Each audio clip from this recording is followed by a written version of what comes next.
Hello, everybody. My name is Sam K, and welcome back to the Dead On Podcast, Episode 2. Last episode, we went into do video game companies feed into addiction purposefully. Today, we have a few more topics, but our primary topic is going to be what is the greatest game ever made from an analytical standpoint. But today, I am joined by my good friends. Hi, I'm Cy. I was here last time. Now I'm going to actually look a little bit better on camera, so I don't actually look like a total goofball. But I'm here again. Hello. Still, yeah, I'm playing. Flaming, whatever you want to call me. I don't care. But the two of you still need to get a little bit more boisterous. Come on, welcome to the Dead On Podcast. This is what I can't do it. You can't even. The thing is, if I tried an intro, I would burn all of my energy in like 30 seconds, and I'll be like, whatever. Not only that, we have a pretty heated topic today, so I don't want to get all that pent up aggression out right. I don't want to blow my load right at the very beginning. So we're gonna go ahead and start off with some gaming news provided by our very own Hidden Flame. He has brought up some gaming news, and you have what, 3 or 4 articles? 3 articles plus something. 3 articles. Hopefully, it'll become a recurring thing. We'll see. All right, go for it, man.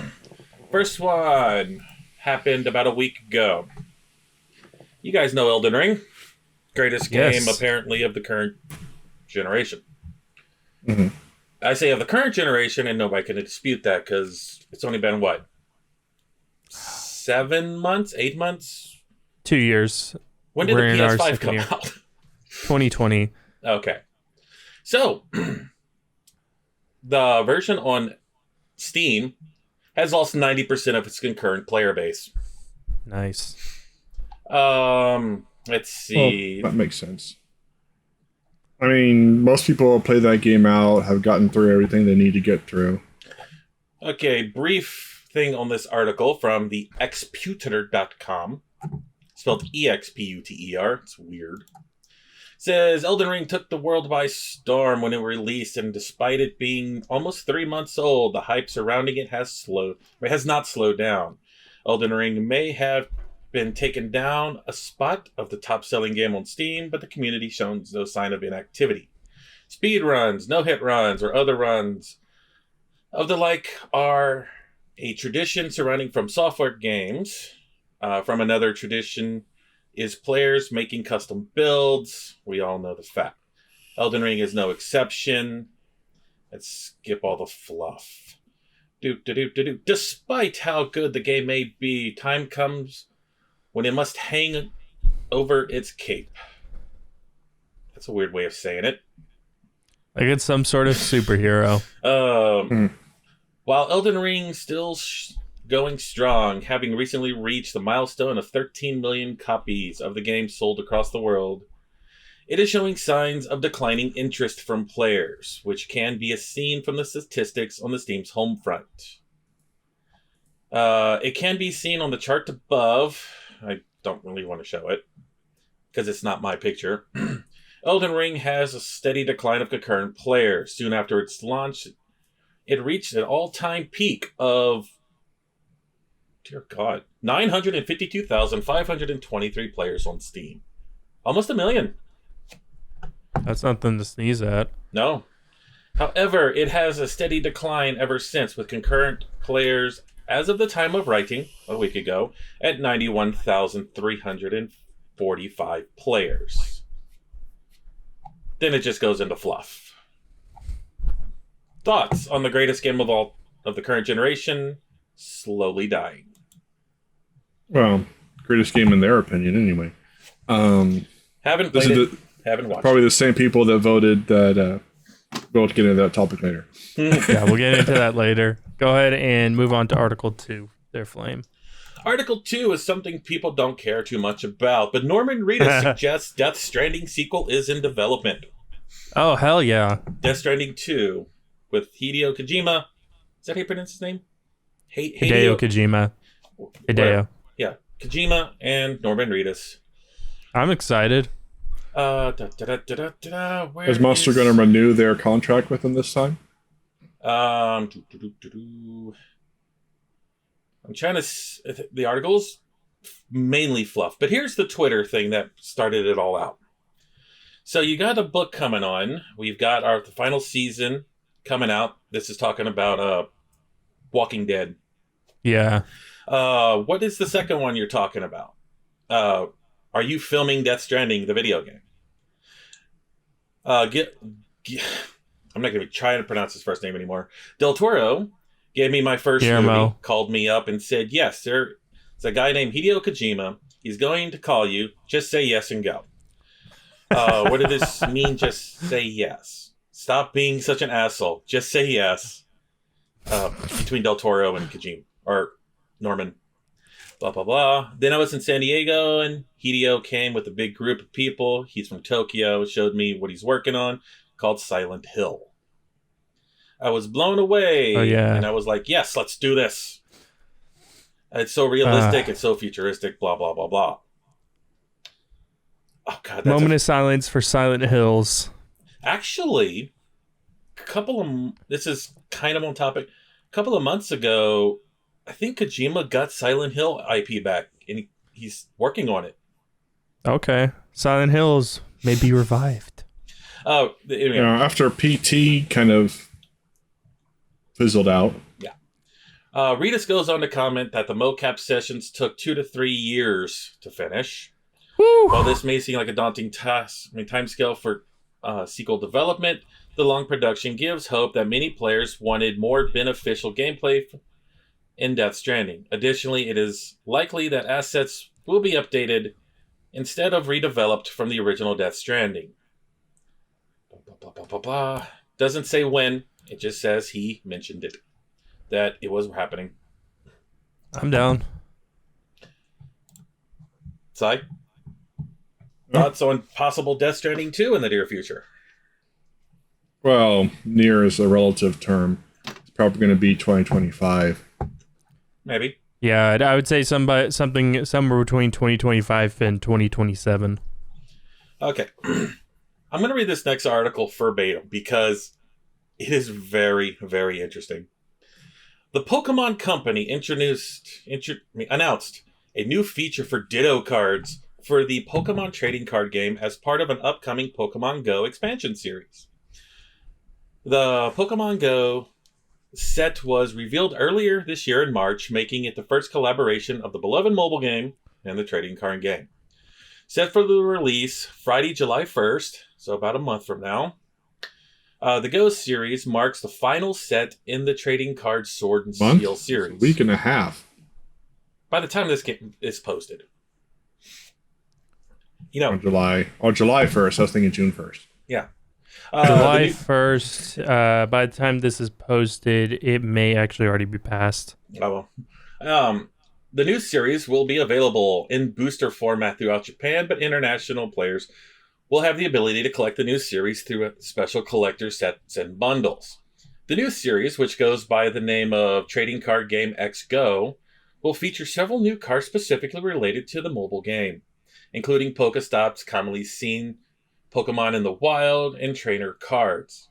In the announcement, via the official Instagram account, the trading card game revealed a look at some of the new cards, including a newly announced Ditto feature. Players who find the Ditto icon located on the bottom of the card will be able to peel back the front to reveal the Pokemon it is being transformed into Ditto. This video demonstrates a simple Bidoof can be a Ditto in disguise, and it is expected more basic Pokemon will share the unique trait in the series. The cards have been a hot commodity since its inception in '96, and the hype behind the new cards grows in popularity upon launch. With the new Ditto feature, it is expected these cards will be considered highly valuable, especially considering how fragile stickers can be. With some Pokemon cards being worth up to $1,000, collectors can likely expect these exclusive Ditto cards to be a hot ticket and ones to hold on to, especially if their worth grows exponentially over time. With how some of the highest value units are being sold for tens of thousands of dollars, Pokemon cards are considered by many to be a major investment. Then it just goes on their fluff. Well, Jake Paul thinks so. Or Logan Paul does. Yeah, man loves Pokemon. Well, I did see something about the Pokemon Go. They're trying to revive it. Basically, not like it's just not getting as many active users right now. So they're trying to put more features in so people start playing it again, doing more AR stuff. Which AR is a good thing, but I don't think that the way that today's phones are used, it's a very good platform for it. Plus, it draws way too much power. It drains power way too fast on your phone, so you can't play it for very long. So you need another way to play it other than on your phone. Well, the pandemic is what my opinion is. The pandemic didn't help it either. Yeah, people didn't go outside. A game to go out and be social with? Nope, you're not allowed to go out and be social with anybody. Didn't help. All right, Flame, what is that extra thing you got? What's your opinion on the Pokemon cards?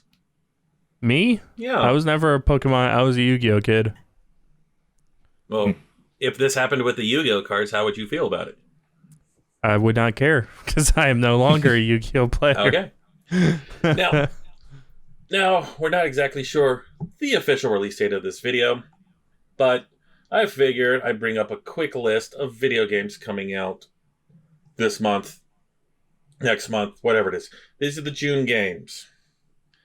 Half of these I've heard of, half of these I'm waiting for, but as it looks of it, it's going to be a slow video game month. First off, June 1st, a game called Slit. It looks very indie-ish. What was that game? The one where you were the shadow and you were running away from that spider. I have no idea. Black and white game. Oh, I think it's actually called That's Limbo, right? Yeah. Yeah, I think it's just called Limbo. It has that kind of look to it. June 2nd, we have a game called Card Shark, Diablo Immortal, and Soldiers spelled incorrectly. SOUL, as in like a soul, Deers, DIERS. Soldiers. Soul Deers. It looks to be a platforming type of game. And so it's a Metroidvania. Runum or Retro would like that game. Then a game I'm waiting for, Spellforce 3 Reforged. It's one of the few RPGs that I came to like growing up. That's June 7th. June 10th, we got the Demon Slayer game. I'm not pronouncing half of that because it is in kanji and I can't say it. Then we got the Mario Strikers game that a lot of people are waiting for. Then a game called The Quarry. Super Mario Soccer. Yeah, Strikers. The Quarry looks to be one of those... Oh, God dang it, what is it? What was it called? Damn it, I can't think of the name of it. FMV type things where your decisions can get everybody killed. Awesome. Until Dawn. FMV games? Until Dawn? Yeah, it looks like one of those type of games. Okay. I mean, like a Telltale type? Do you ever see Until Dawn? Until Dawn, which was released 8 years ago now. Right now it's the Dark. If I have seen it, it's a long time ago. Or whatever, the Dark Chronicles or whatever.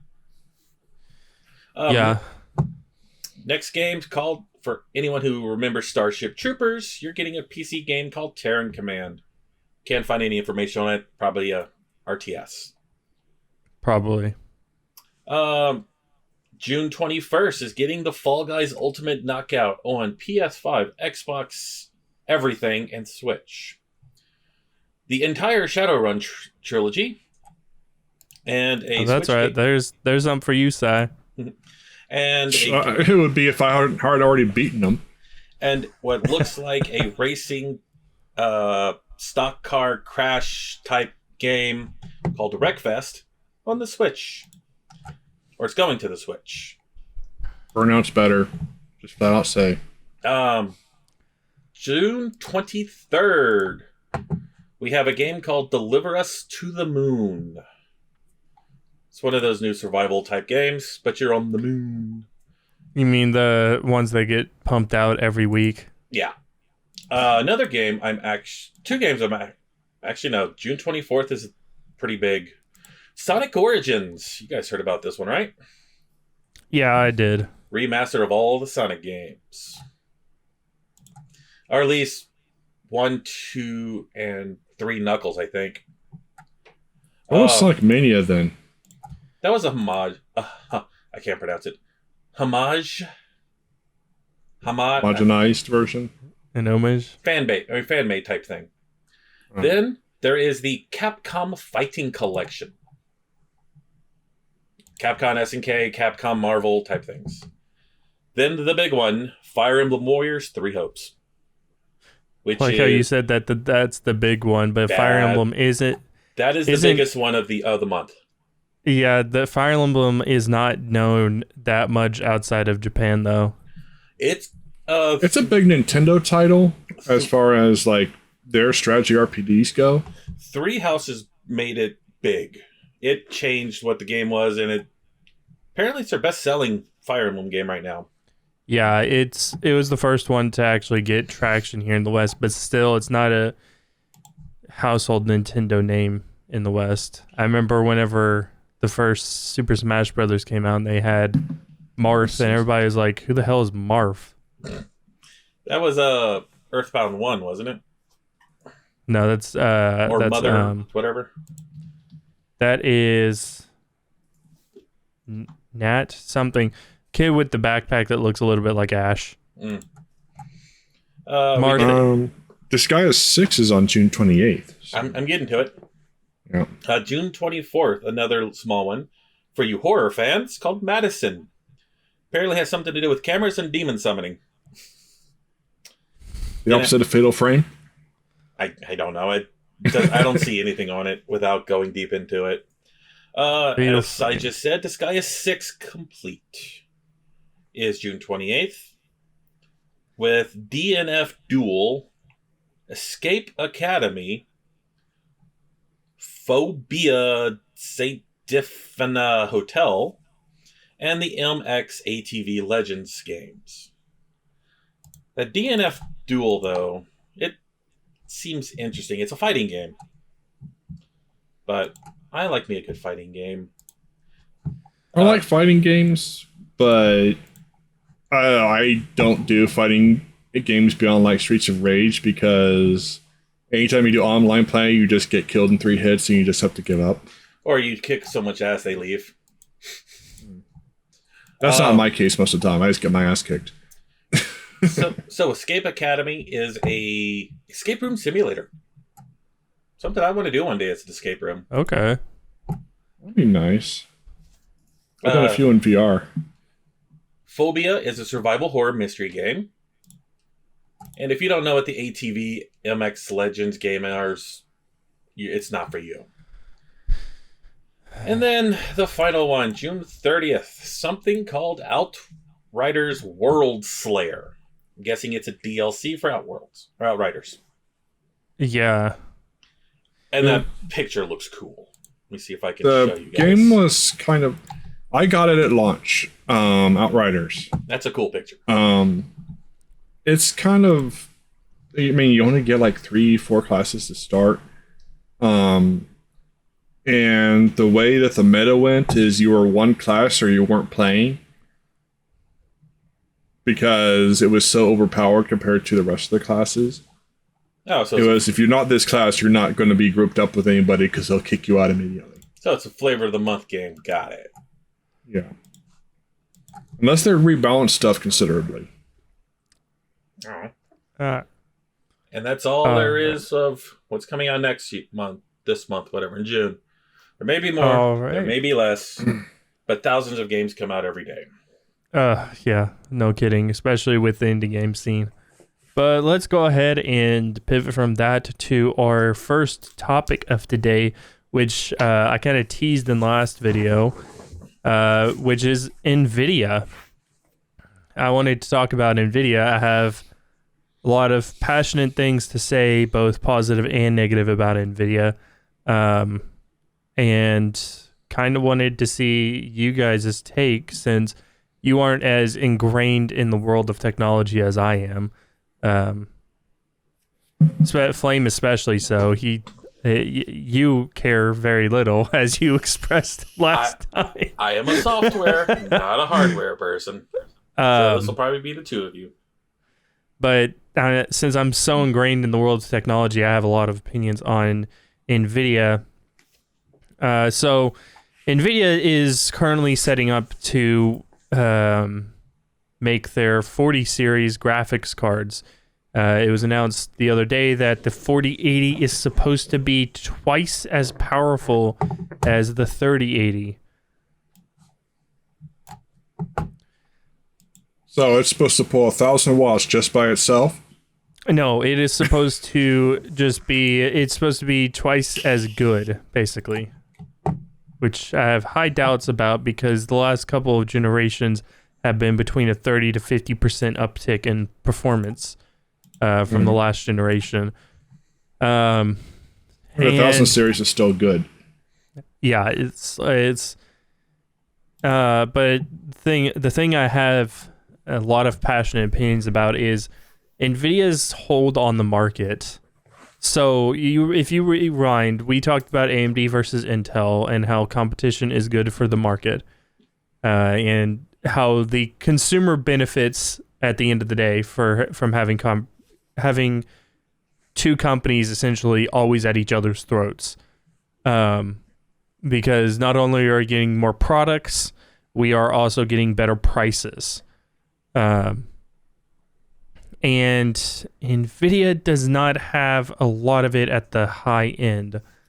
So AMD is making graphics cards still, but they're not competing for the high end. They're currently competing for the mid-market, the 60 Ti's, 3060s, that area is what they're competing for. And it means that Nvidia over the last several years has gone fucking nuts with their pricing at the high end. Mm-hmm. Like getting a 1080 Ti at launch, MSRP was $700 or $800. Getting a 2080 Ti MSRP at launch was $1,200. Now the 3080 Ti, to get that at launch, it was $1,500. And it's just like, where are we going to keep going from here? Because it's getting ridiculous at this point. As somebody who is firmly I've delved into the world of 4K. I started posting 4K content before most gaming creators started doing it. And I'm very much a bleeding edge, top performance kind of person. But I'm just like, how much money am I willing to sink into this company that's constantly underperforming with what their projections are going to be? It doesn't make a lot of sense to me, and I'm really hoping that at some point AMD is going to just create another card, go back to about 2013, whenever they were competing with the R9 series, and they were competing in the upper echelon with the 80s, not necessarily TIs, but that's fine. TI it was always a little bit above, but competing with the 980s, the 780s, that kind of stuff. And I'm really wanting to eventually see that again, but it doesn't look like that's what's going to end up happening. And I think that that's going to be a bad thing. And I told you guys last time, I hate complacency. I absolutely despise complacency, and Nvidia is getting complacent.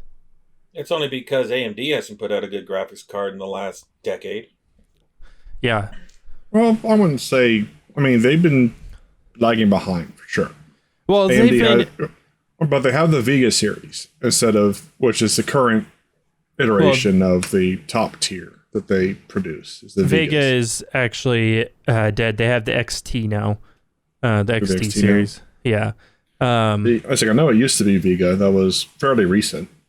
Yeah, that was during the end of life for PS4, Xbox One.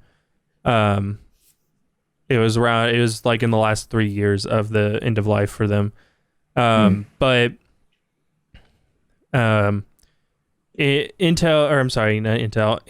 is focused on, the general market, which is good. The general market does deserve to have good prices. Whenever you start getting to the 3060 Ti's, that's going to be the budget-oriented gamers, which comprises of a lot of the Steam user base, if you ever look at the Steam analytics. My problem is whenever you start getting into people who are, looking into 4K gaming and 5K and 6K and 8K gaming, people who are looking to get on the upper echelon, not just basically have a PC that's a console. Now, one of the things, and this is a question that I actually have, is what pushed them? Because all the previous generations for Nvidia, so there was like the 580, 680, 780, 880, 980, 1080, and 2080. Now they have a 3090. Why? So because the TI was the top tier for a long time. Yeah. So what it is back. Anybody who remembers the market during 2013 remembers that it was a tumultuous area. Cards were getting bought left and right by gamers. Gaming was arguably gaming on PC was at its peak during this time. And then they released the Titan. The Titan was actually meant to bridge the gap between Nvidia's Quadro series and their GeForce series.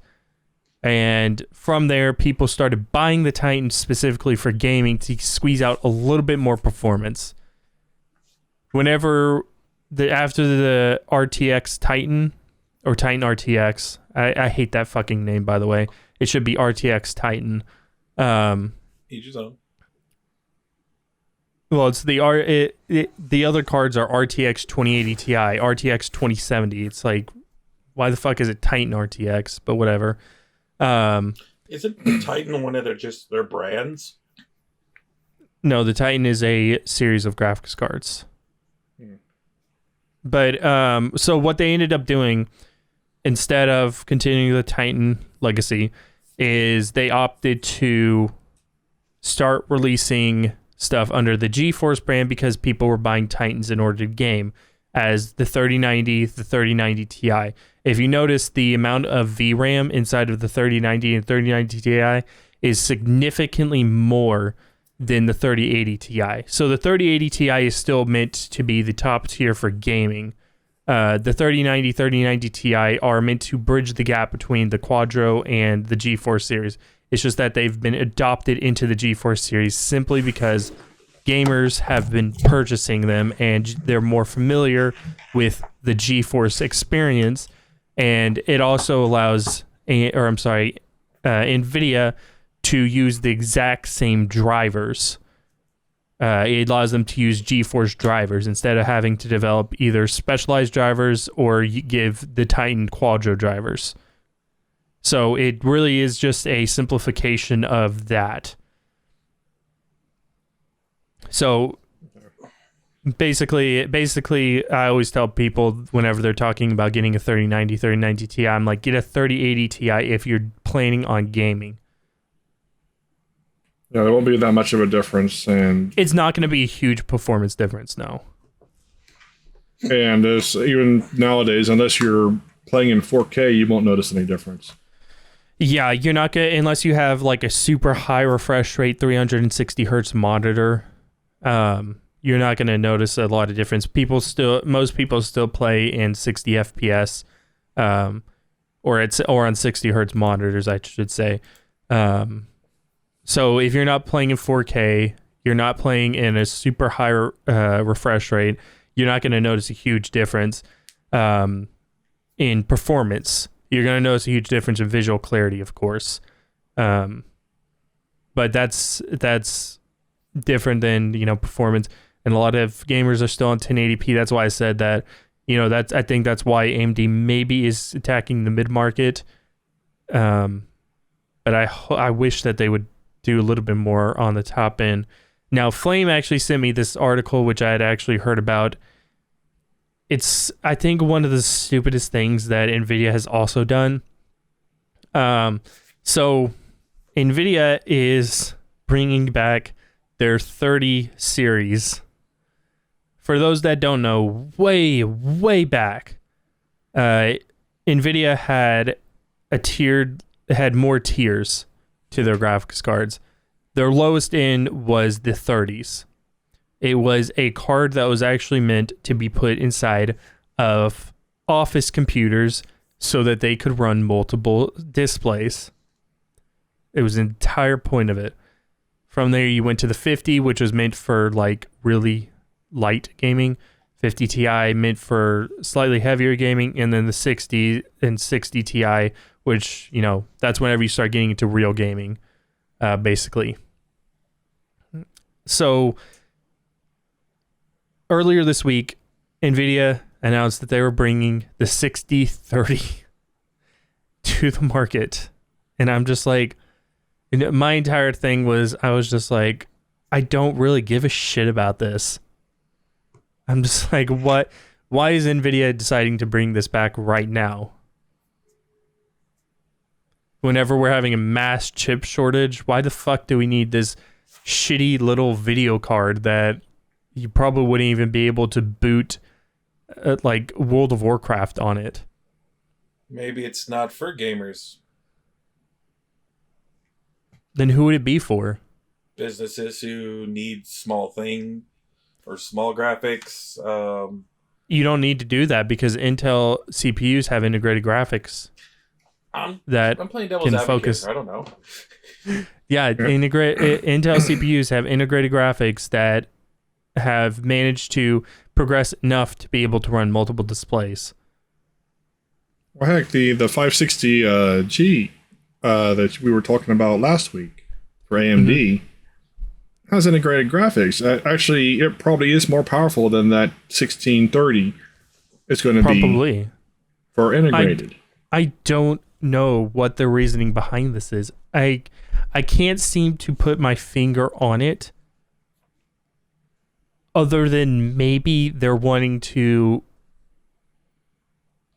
appeal to somebody who wants to play solitaire. I mean, that's solitaire really 4K. Let's go. I just don't understand their decision behind doing that. I mean, didn't they have a whole press release thing about miners are not using Nvidia cards anymore or something like that? Yeah, so Nvidia did actually mention that I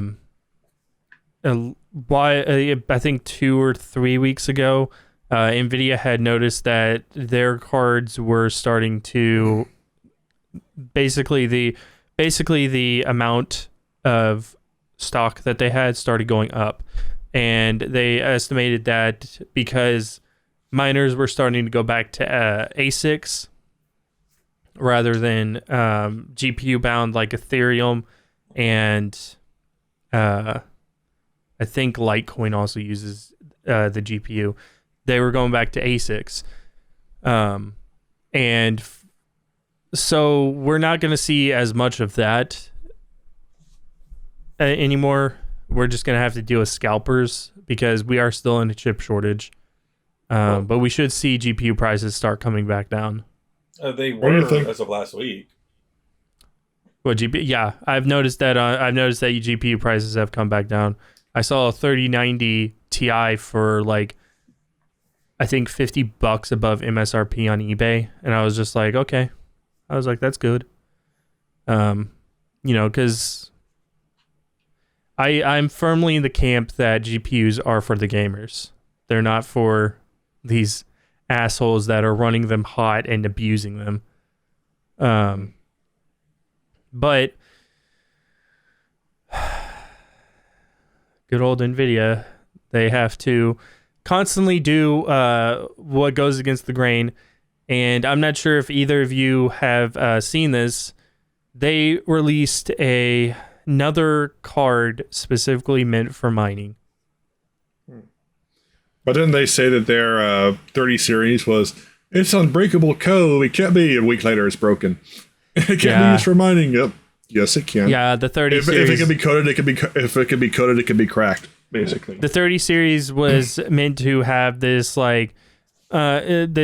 redundancy that the hash rate would be halved if they tried to break it, or if they tried to use the code and in order to mine for their Ethereum. It was broken within a week. It was done.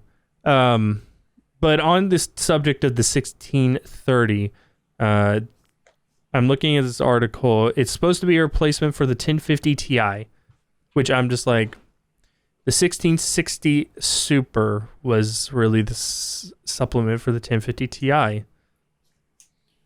Low profile video cards are a pain in the ass. The 1550 or the 1050 Ti is like the best you can get in low profile. Yeah, I agree. So they need to work on form factor for the smaller computers to get some more of these higher end cards, like the 1660 Super, into small form factor, so there can be upgrades to this system instead of being stuck in that. Well, I think that's another thing with Nvidia.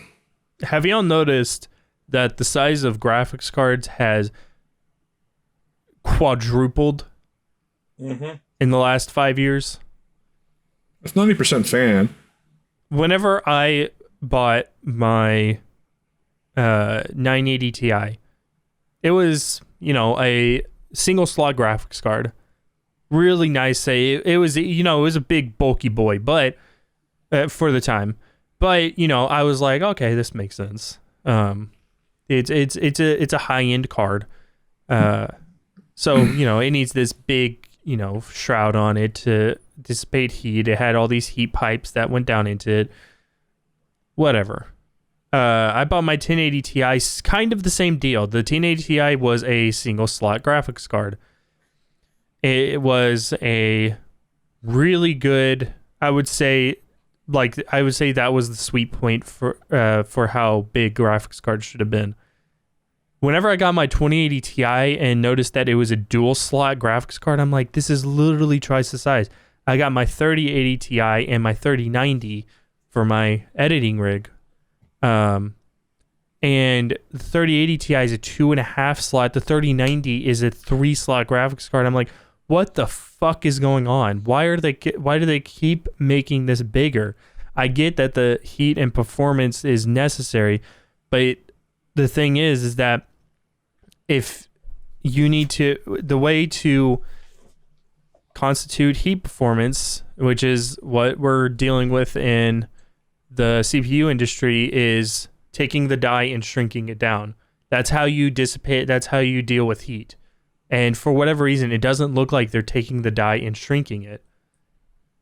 They seem to just be clocking it up and up and up and throwing more VRAM so that it needs so much fucking cooling that you now have a monster of a graphics card that you have to install a fucking bridge just so that it doesn't break your PCIe slot.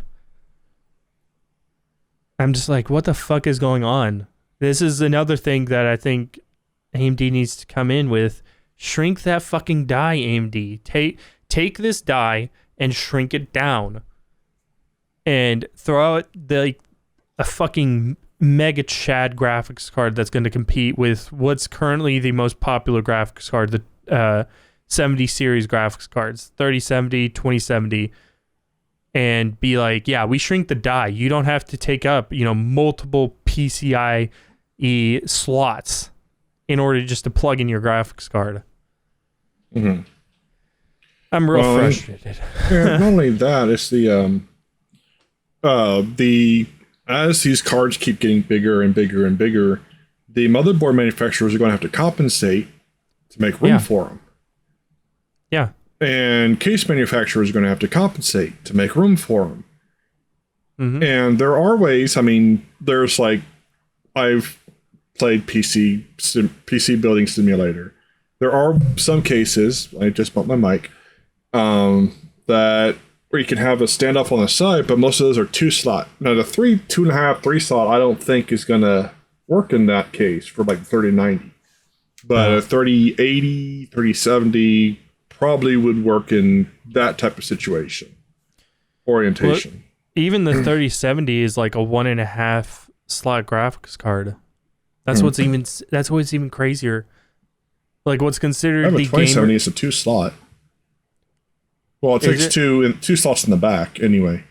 Oh yeah, then the 3070 is probably 2-slot as well. And what's considered the gamer card, usually the 70 series is considered the gamer card. Usually the best bang for your buck price to performance ratio. Is still this bulky piece of crap on top of your actual card. There's still this bulky piece of crap shroud. And yes, I'm going to call the shrouds bulky pieces of crap because that's what they are. They're bulky pieces of fucking plastic on top of your actual graphics card. Yeah, it's like mostly it's shroud and fan, and it's like, okay, it's a cooling mechanism. It's like, okay, well, start bringing back liquid cooled cards. It would solve all these fucking issues. They were during 2014. They had released 2013. They had released a 780 Ti that had a integrated liquid cooler behind the shroud, and like a AIO, you would screw it in, and it would pump the.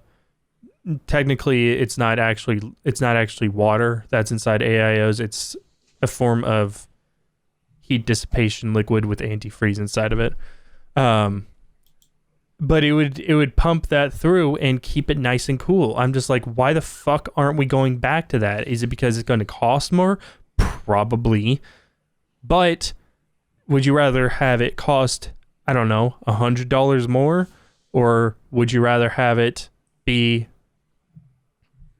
have this like giant thing that's going to end up, that's if you don't install the bridge, it's going to fucking break. Like, no joke. People have talked about not installing the GPU bridge so that it holds itself up, breaking their PCIe slots.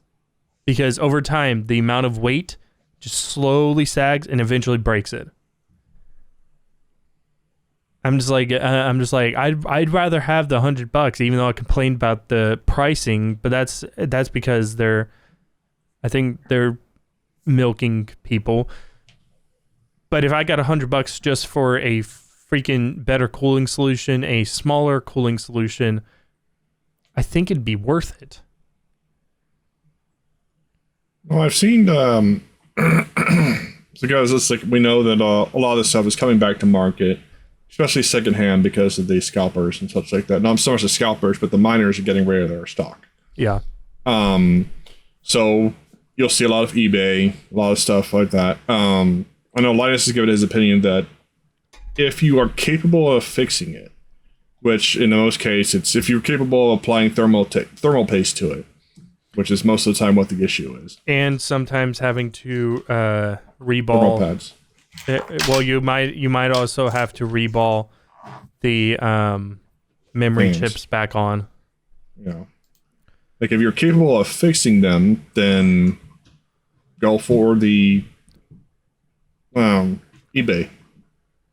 It's like, especially if you have the abilities. Most people, of course, most common people like myself, have no fucking clue how to take apart a video card and do all that stuff. But it's like, well, I've been looking, but it's, I'll actually look and see if they say this was in a gamer rig as compared to this was, or because they'll just not include any information at all if it was a mining station. Yeah. Usually you can tell because if it's a gamer that's selling off an old car or selling off a card either to downgrade or they're planning on stepping into production level stuff. They'll be like, use this for video editing, blah blah blah blah blah. Gamed on it a little bit, so on and so forth. And at that point, I think that if you're buying a secondhand gaming or somebody who did video editing, gaming, all that kind of stuff, you'd only have to do the thermal paste,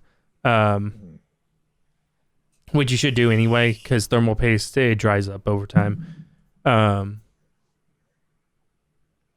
the big issue is with the miners cards. So, like you said, most people, you'd probably be able to take it apart and replace the thermal paste. Because you just take off screws and all that kind of stuff. The thing that most people wouldn't be able to do is reballing memory. So reballing is a technique of heating up memory chips in order to get rid of to soften the solder that's underneath it, and then resoldering it back on.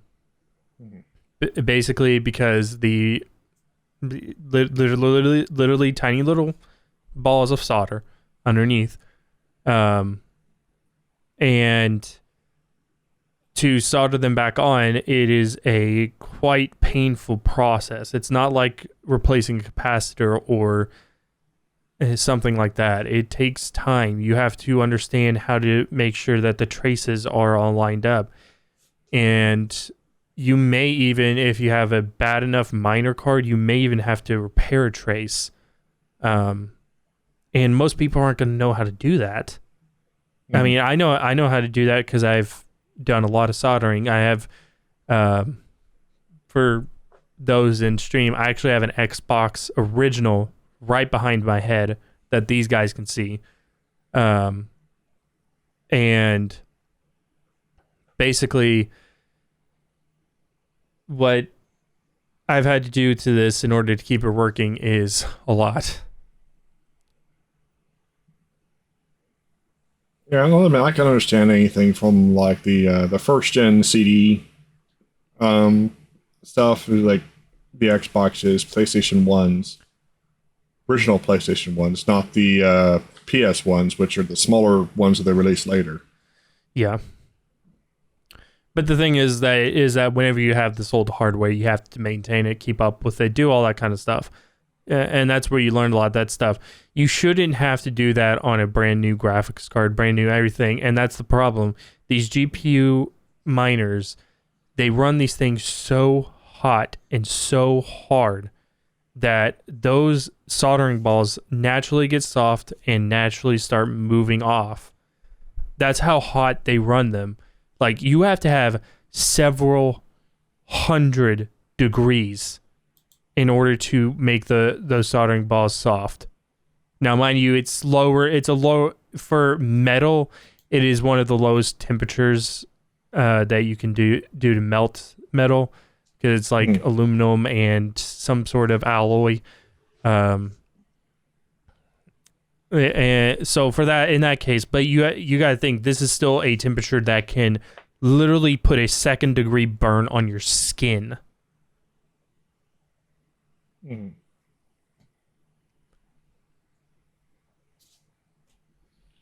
I think it's one of the things. Is like I like Nvidia. I've been using them for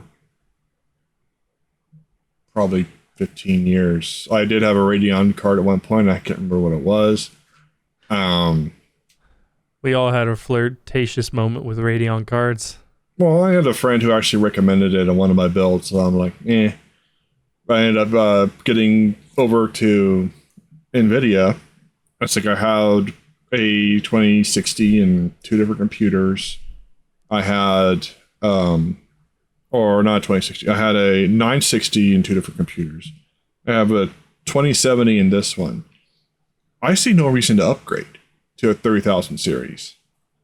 I'm not going up to 3K gaming, and even if I do, it's not going to be like, I'm not going to go for 3K 144 hertz bullshit. If you find a 3K monitor, let me know. I want to see this. Or 4K. And if I want to game in 4K, I have a PS5 over here. Yeah. And that's another thing that I tell a lot of people, because right now gaming on a PC is expensive, and large part of that is due to Nvidia. And last episode we talked about AMD versus Intel. AMD is inside of these guys. This for those on stream or on recording. This is my controller for the Xbox Series X. And I've been playing it a lot, and Sai probably has been playing his PS5 quite a bit. I play my PS5 quite a bit. Spider-Man's a great game.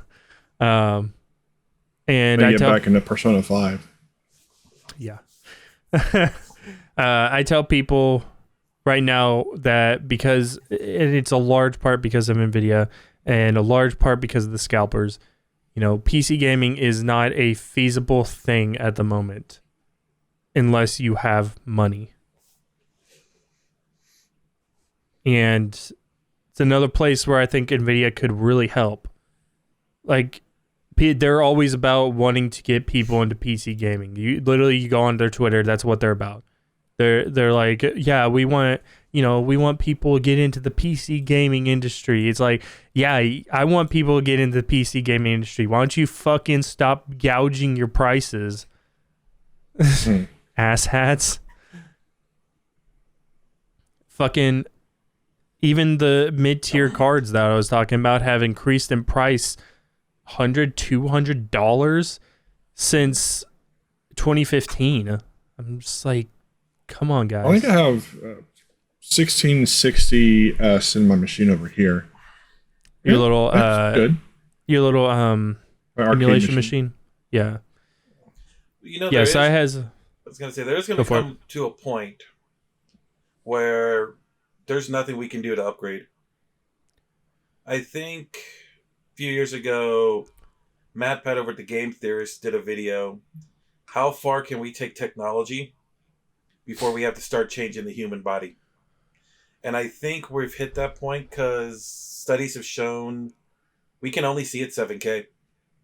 Anything over we're going to need special items. That's not true. So a lot of they said that originally the theory was that we could only see in 6K. Then they did another test, found out it's actually 8K. Well, most 8Ks have curved monitors or TVs because of that. Here's the thing. The latest reports say that we can see as high as 16K. The problem is that none of this data is conclusive because human eyes are not digital. We are organic matter. The outsides of our eyes do not see as well as the direct center of our pupils. For instance, out of the corner of my eye, I may be able to see something, but that does not mean that I'm going to see it as well as whenever I look directly at it. But there will eventually come a point where Nvidia or AMD or whatever will not be able to make a new graphics card. I think, honestly, the resolution size, that is not the cap we haven't reached that cap yet as far as consistency. No. We haven't frame rate. I think as far as what we can see, because I do this, I see motion blur. There's a certain point where your eyes do not see frame by frame anymore. You just see the blur. Yeah, well, that's actually lower frame rates that motion blur starts getting introduced, but that's different. With the general emphasis of what you're saying is actually correct. So they've actually done studies that we can't see anything higher than about 300 to 400 FPS unless you are in a field that requires it.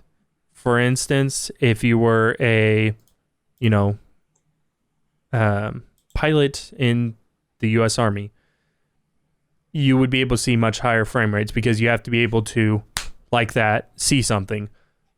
And sort of what you're saying, Flame, is true about the cards. Not necessarily in the fact that they won't be able to constantly make more cards, because as the resolutions keep progressing, that's going to be their main focus. as opposed to the higher frame rates. Because once we cap out on frame rates for the general human eye, they're going to go for the higher resolutions and keep going from there.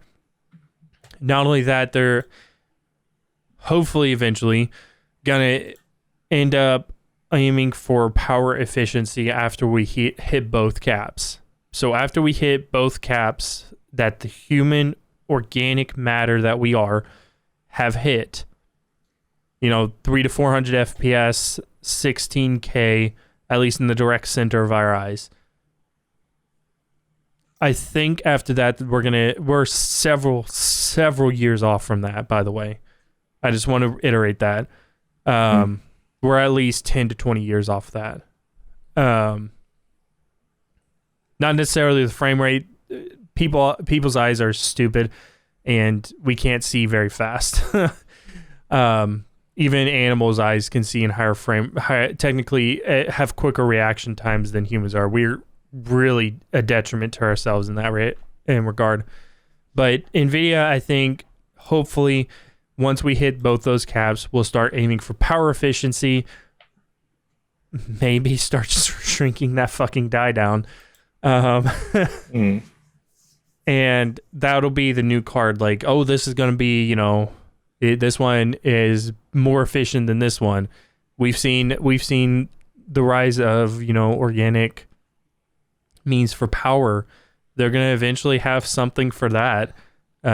Something that, draws so little enough power to power itself and be really powerful, but so little that if you had, stuff on your roof that maybe wasn't quite up to snuff, you'd still be able to have one. So I think that's eventually what's going to end up happening. Tapping into the human body. What?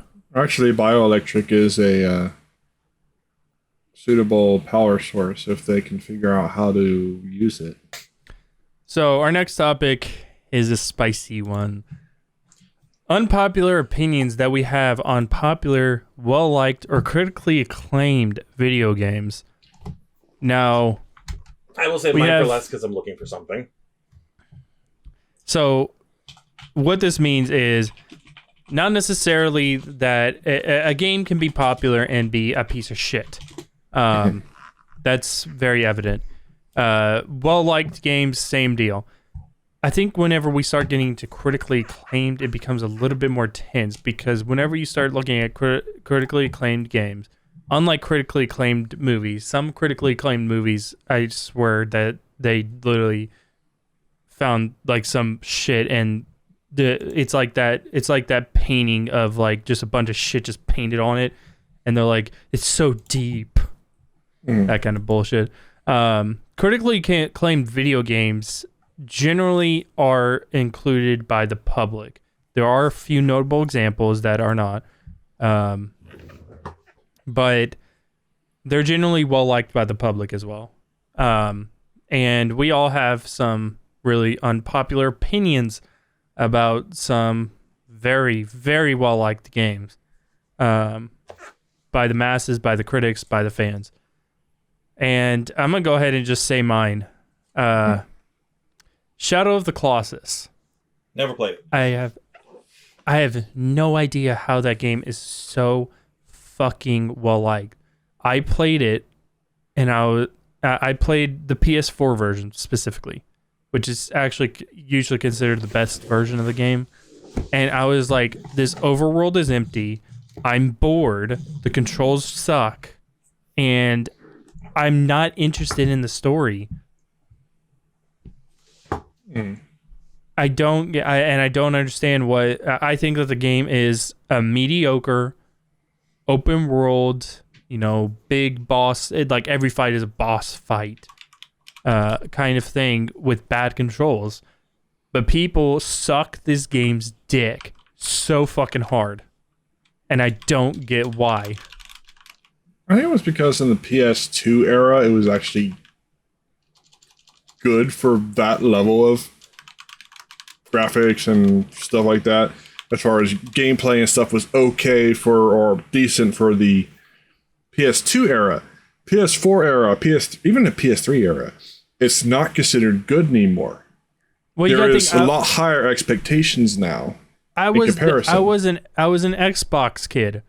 Mhm. I grew up. I cut my teeth on Knights of the Old Republic. That game looked great back in the day. Doesn't look great now, but that's okay. And it's also a fantastic game. Yeah, the gameplay is a little clunky, but the story, the characters, and even if the gameplay is clunky, it works. It functions, and the controls are not bad inside the game. It's just that the gameplay is outdated, so it's clunky. So it's like I grew up on that, and I'm just like, but people grew up on this, where the gameplay is okay at best. When I say that the controls are bad inside of Shadow of the Colossus, they're really trash. Like seriously, I feel like I'm playing on a fucking ice rink whenever I'm playing that game. I just can't wrap my mind around why people suck this game's dick so hard. Whenever we had games like Knights of the Republic, Metal Gear Solid 2 came out during this generation, dude. Mm-hmm. Such a fucking amazing Metal Gear Solid 3 as well. Two fantastic games. Amazing. We had Wind Waker during this era. Like, these games are so damn good. And then we have Shadow of the Colossus, where I can't even fucking ride the fucking horse properly. What year was this? This is just the 6th generation. No, when did Shadow of the Colossus come out? I think 2004. Hang on, let's see. Shadows of Colossus. Shadow of Colossus. Yeah. 2005. Well, 2005. Okay. Let's see what else came out. Games of 2005. What came out that year? Okay. All the games that I had just mentioned came out before Shadow of the Colossus, by the way. Let me explain, because I'm kind of there with you. I don't see the hype behind a game that had like 13, 14 bad guys. Psychonauts. Resident Evil 4. Psychonauts is such a good game. Age of Empire 3. God of War. Kingdom Hearts 2. Jade Empire. Call of Duty 2. Battlefield 2. Republic Commando. Grand Theft Auto Liberty City. Condemned. Indigo Prophecy. One of you played that. Or Fahrenheit. Me. Yeah. Pokemon Emerald. Fear. Star Wars Battlefront 2. The original. So I can get why you were asking, like, why was everybody... Because there are so many good games that came out there, even for PS2. There's so many.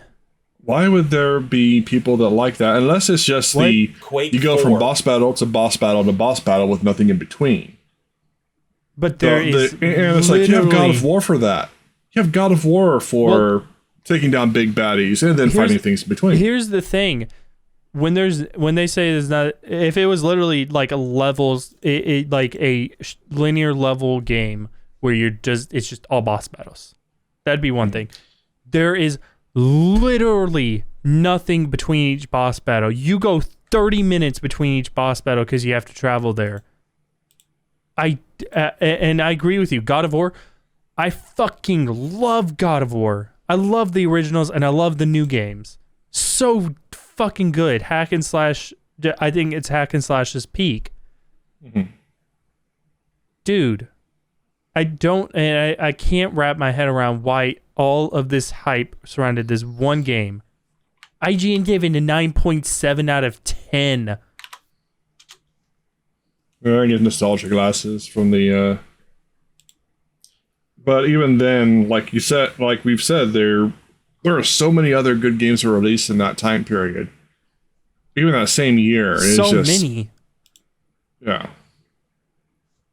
I don't know, man. I can't, and that's my hottest take to this date is with that one game. That's probably really like a very unpopular, unpopular opinion. Yeah, very unpopular opinion because most people, there are those of us who have never played the damn game and don't give a shit. Um, And don't get me people- wrong, I'll give it points on its technical prowess. For a PS2 game, it looks fantastic. The PS4 version looks fantastic. I will give it points where points are due. It is a very pretty looking game. mhm. Okay, before you mention yours, Sai, this whole thing brought up a video I once watched. Take it or leave it. It's by What Culture. They can be biased. 10 video games you have to constantly defend loving. One of them, or number 10, was The Last of Us Part 2. Number 9, Resident Evil 6. Number 8, Yeah, I know you would defend that. I would defend that one to the grave. I don't really know why. I just enjoy It's it. really bad. Number 8 is Mass Effect 3. Yeah, I would see myself defending it. Number 7 is Final Fantasy X-2. Number 8. That's the one that you played. That's like super fan servicey. It's the one I'm currently working on my other channel. But yes. No, on Twitch, with like years and years ago. Yeah. Because you had played 10 and 10 too. I'm doing it again. Like, hang on. I found this a couple of months ago. The guide, yeah. Nice. Nope, the blurb doesn't like it. It just does faces. Apparently, it's being censored. It's not safe for work. But I'm only doing it because people kept saying it is impossible to do the 100% the game in one playthrough. This book says otherwise. What are the other games? Number 6 is Days Gone. You know, the game that could spawn like millions of zombies in a second? Oh, okay, yeah. Number 5, Metal Gear Solid 4. You know, with the 20 to 30 minute cutscenes. Wings of Patriots? Sons of Patriots. Or Guns of Patriots, whatever. Sorry. Number 4 is Dark Souls 2. Number 3 is Grand Theft Auto 4. Oh, I'll fucking go to bat for Grand Theft Auto 4. Numbers 2 is DMC Devil May Cry. And number 1 is Batman Arkham Knight. Yeah. They have another list of games you have to constantly defend hating, but that's for something else later. No, I would actually say that that's more relevant to this topic. Hang on, let me see if I can bring it up. While I do that, Sai, what's yours? Yeah, what's one of yours, Si? I have a couple. Well, I have more than one. What's your hottest take? Let's get that off the ground first. We're gonna give our hottest takes. All right, I'm gonna go on my broadest subject then. MOBAs as a whole. MOBAs. Like League of Dota. Legends, stuff like that. I do not like League of Legends. I do not like the Pokemon one. Whatever the hell There's that a is. Pokemon one? Yeah, there's a Pokemon MOBA. one. That was made by Tencent. Freaking Tencent. Smite, which is a first-person one, or kind of a third-person, but you're really close. But it's like, yeah, I know about a whole bunch of MOBAs. I hate MOBAs. I think they're overrated and they're cash grabs. That's all they are. Would you say Overwatch is a MOBA? Overwatch is an arena shooter. It's an arena shooter. It'd be like Quake. Actually, I think it has more blood in the Team Fortress style arena shooter. Is that it for that one, Sai? Yeah, it's just MOBAs as a whole. I don't like. Yeah, this is just our hottest takes right now. Here's that other list. 10 games you have to constantly defend hating. So it's the opposite side of the coin. Yep. Number 10, Final Fantasy VII Remake. You haven't had a chance to play it yet. You need to. You get a chance. I think I'm just going to wait till it's complete before I play it. That's fair. So that one I'm actually a little surprised about because me not being a big Final Fantasy person, I actually played Final Fantasy VII Remake and ended up enjoying it. I did not enjoy playing the original Final Fantasy. I might get slack for this. It felt like a degraded version of Legend of Dragoon. I've already given my opinion of why I hated Final Fantasy VII. That's your hot take right there. I got more. Off. I got a bigger one. No, that is definitely your hottest take, man. I have a bigger one. Do you? Yep. The reason this says 7 Remake is on here is nostalgia is one hell of a drug, and 7 Remake categorically proves that.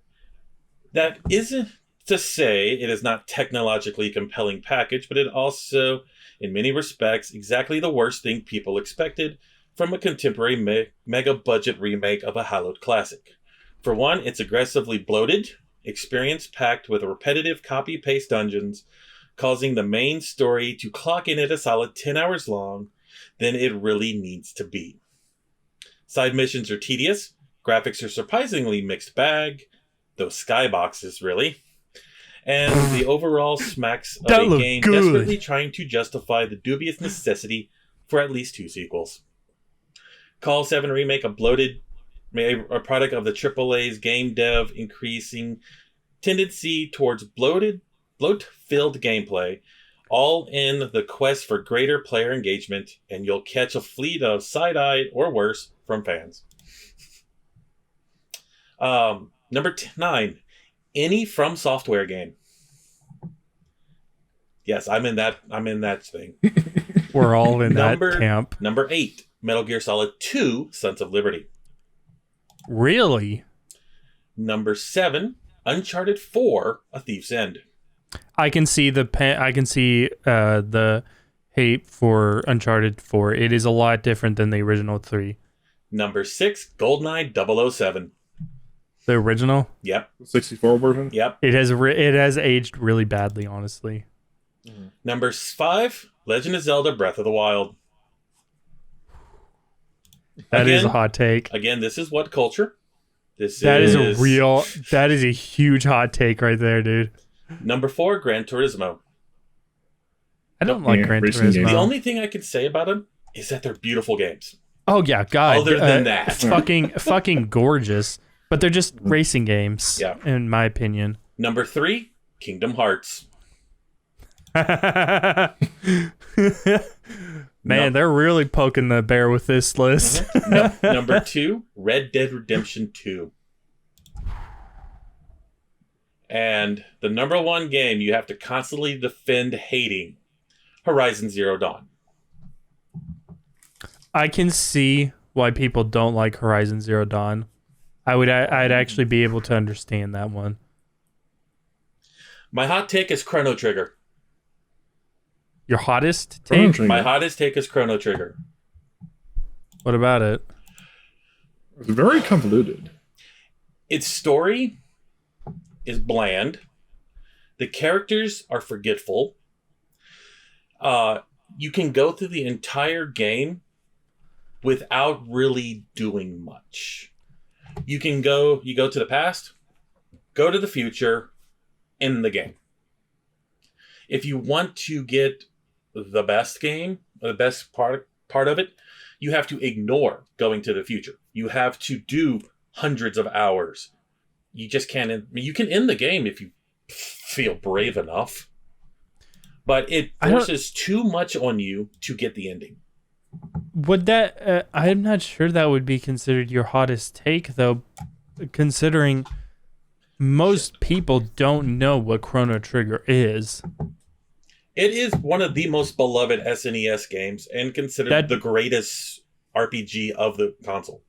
That doesn't mean that a lot of people know about it. Well, I mean, it is out on Steam as of fairly recently. Plus, Chrono Cross is the spiritual sequel to it, so they would know about Chrono Trigger. Let me see what the current thing of Chrono Trigger is on Steam. The reason why I say that is because everybody knows what Final Fantasy VII is. I didn't know what Chrono Trigger was until I met you guys in Windsor. Chrono Trigger has an 87% positive rate. That's pretty low, actually. Well, it's only out of 116 people. But that's on Steam. But that's why I said it. Everybody knows what Final Fantasy VII is. everybody knows what Final Fantasy. I'm that's not kind of even odd considering how many consoles that Chrono Trigger has been on. At least as far as SNES, Nintendo wise. PlayStation, PSP, Game Boy Advance, PC, Switch, Wii U. I think there was one on the PlayStation 3. You got the Super Famicom, whatever their version of the Game Boy is out there. So I think it probably has had the most releases of any Square game. So here's my thing of why I say that. I mentioned The Legend of Dragoon, right? Underrated. Very underrated. I don't expect everybody to know what The Legend of Dragoon is, even if it was released for 5 million consoles. Because The Legend of Dragoon is such a really niche game. I consider Final Fantasy to be the basic kind of a next step up from a Pokemon game, because it is almost like the I don't want to say light JRPG, but it is almost like the more friendly JRPG series, the one that most people would be able to get into a lot easier. And I think it'd be just like a step up from Pokemon. Chrono Trigger is a super JRPG style game. And I will tell you, like I said, I know what Final Fantasy VII is. I've always known what Final Fantasy VII is. I know its legacy, even before I met you guys. Here's the reason why I did not know about Chrono Trigger until I met y'all. Here's one thing about why 7 isn't a hot take for me. I've beaten 7. I have never beat Chrono Trigger. I get towards the end, and I just get real bored, and I quit playing it. Hot takes are what goes most against the grain. Yeah, if you play Chrono Trigger, people expect you to beat it. I do not think I've seen the end credits to Chrono Trigger. But whenever you talk, of course, I don't know if your opinion on Final Fantasy VII has changed. Whenever I was talking to you a few years ago, you said that you think that it's overhyped. It's overrated. And yes, it's overrated, and you also think that it's not as good of a game as people give it credit for. Yeah, it's up there on a pedestal that people gave it God status, like Ocarina of Time, like Mega Man 2. Well, we'll get into Ocarina of Time. I'm just saying. That's Ocarina of Time is actually relevant to the next subject, so we'll get into that. Fans have put 7 and Chrono Trigger and all these other games on high pedestals. And though, how should I put it? Trying to think of another example of something that it's not very popular, but if you talk about it, people understand exactly what you're talking about.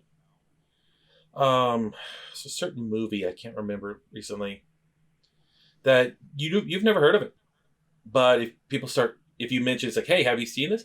Oh yeah, I remember that. It's this great, epic, underrated thing. That's Chrono Trigger. It is the best game you've never played, which I'm sure it'll be a topic at another time, which I have an answer for. But yeah, Chrono Trigger, I've never beaten. I can't tell you any of the characters' names. I can tell you one's a frog, one's a robot. Isn't one a gator?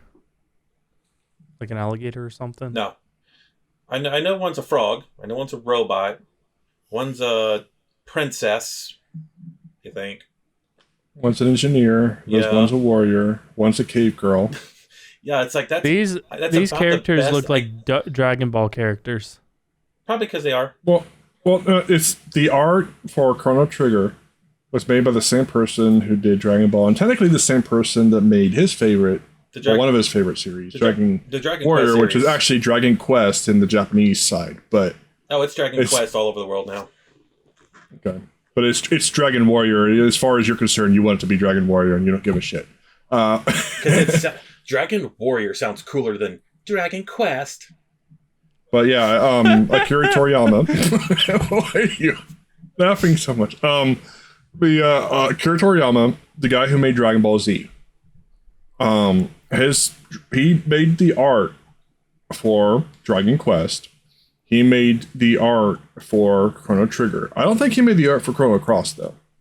But he did make the art for Chrono Trigger, and then later on he did Blue Dragon, which is pretty good, which is interesting. It was that game was a pain in the ass though. It was stupid grind fest. So I'm gonna actually expand this subject to games that we also have an unpopular opinion about that is generally disliked. Because I know you have one, Flame. Games that everyone hates that I like. You have one in particular. If you're talking about Final Fantasy VIII, I think there might be a bigger one. Well, that's the one that I know about the most. Flame, explain your viewpoint on Final Fantasy VIII and in comparison to Final Fantasy VII. Well, one, the game is shorter. It doesn't outstay its welcome. The sound's better. The battles are better. It has its flaws. I won't say it's the greatest game ever made. I'm still trying to debate that in my head. What is the greatest game ever made? He still doesn't know. No. After... We'll get into that. How many years has it been? I'm like 37... I want to say about the last 31 years. I've been trying to figure that out. Yeah, we'll get into that. That's literally our next subject. Yeah. But yeah, the way I like the okay. Are either of you into Dungeons and Dragons? Yeah, I am. No. Well, Final Fantasy VIII, in my opinion, is Dungeons and Dragons Final Fantasy Edition. You start off as a blank slate. You don't have fighters. Fate. You don't have fighters. You don't have mages. You don't have thieves. You build them up as you go. Yes, the junctioning system is something that leaves to be desired, but they had that in 6 and no one complained. With the drop system? Well, you had to equip crystals to your party members. They gave you magic. They gave you summons. No one complained there. Summon 7 was the same way, where you have materia. Yeah. The problem is, in 8, you can't use magic. If you do, your stats lose, but whatever. Like I said, it's not the best game. If you want to see that video, I have a full in-depth discussion about it. But his channel will be down in the description box below. I'd have to figure out which channel that video's on. I have both of yours linked. But it is a blank slate. You can make the characters you want. You can make Squall a mage. You can make Zell the healer. You can make Quistis the fighter. It's just however you want to build your characters. There is no limitations to the game. I guess people forget about that when they're just trying to describe the game and why they hate it. But I liked it. It had a nice... Okay. I'm a sucker for a good romance. And that's what 8 is. It's the romance of Squall and Renoa. Though it's kind of forced on them. Everybody assumes it. He's just kind of... Well, there was also until disc 3, he doesn't really accept it. Wasn't the side character? Was it? There was another like off-story romance, which is basically like this happened 20 years ago. Story. Oh, the summer of last year between Cypher and Renoa. They don't explain. What happened. the other one. The second romance, especially once you get into the city part. Oh, you mean where it talks about alternate characters? You mean that you don't actually play except for like 10 minutes of the fucking game. But you mean Laguna and his lady? Yeah. So, and then there's a day up. Yeah, the whole time travel thing is convoluted, but it's fine. So, Flame, what would you consider to be your most unpopular opinion about a game that is generally hated? Pretty much a game that everyone hates that I like. Yep. Or that you're at least amicable about. Like you'll play it. Like people are like, this game fucking sucks, but you're like, it's all right. You can it can even be something as simple as that. I'm trying to think, because there's been a lot of games where I'm like, I liked it, and then people are like, why? I don't know. I can think of one other one for you. I'm trying to think, because I've played a few. Mighty Number 9 comes to mind. That was the one that I was thinking of. You liked Mighty Number 9. That game was fucking slammed. I like... Okay, here you go. Mass Effect Andromeda. Agreed. I agree with you there. A lot of people hated it. Yes, it did not have the best launch, but what game does? I think me and you came to the same conclusion on that, is that it was not a good Mass Effect game. It was a good game. Take the Mass Effect name out, take the races out, and put them with generic alien races, and you got a decent sci-fi game. Yeah. But from what it was a good idea. If you really think about it, it takes place between games 2 and 3, where everyone knows the Reaper threat is going to happen. They have lost all hope that it's not, and it was just going to pass them by. It is if you really think about it, it's the idea that, okay, what if we lose? It was their fallback. What if we lose? What if we can't stop this? Gather up a little bit of everybody and throw them out into space. Because if we lose, we're still alive. Or it was their fallback plan too if the Reapers won. If everything went belly up. If Shepard lost. Basically either the ending where he does nothing or he decides to shoot the child. Yeah. And people don't understand that. Whether it's the evil corporation Cerberus doing it, whether if it's Liara and the Shadowbroker doing it, whether if it's a joint Black Ops thing of the Spectre saying, hey, we need to do something.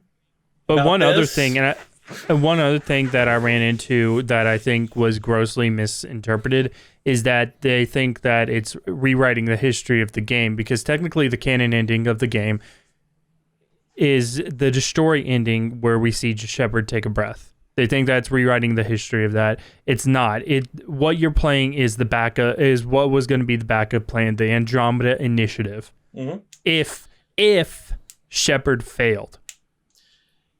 If the cover story, obviously he did not. The cover story was, let's go to a different world.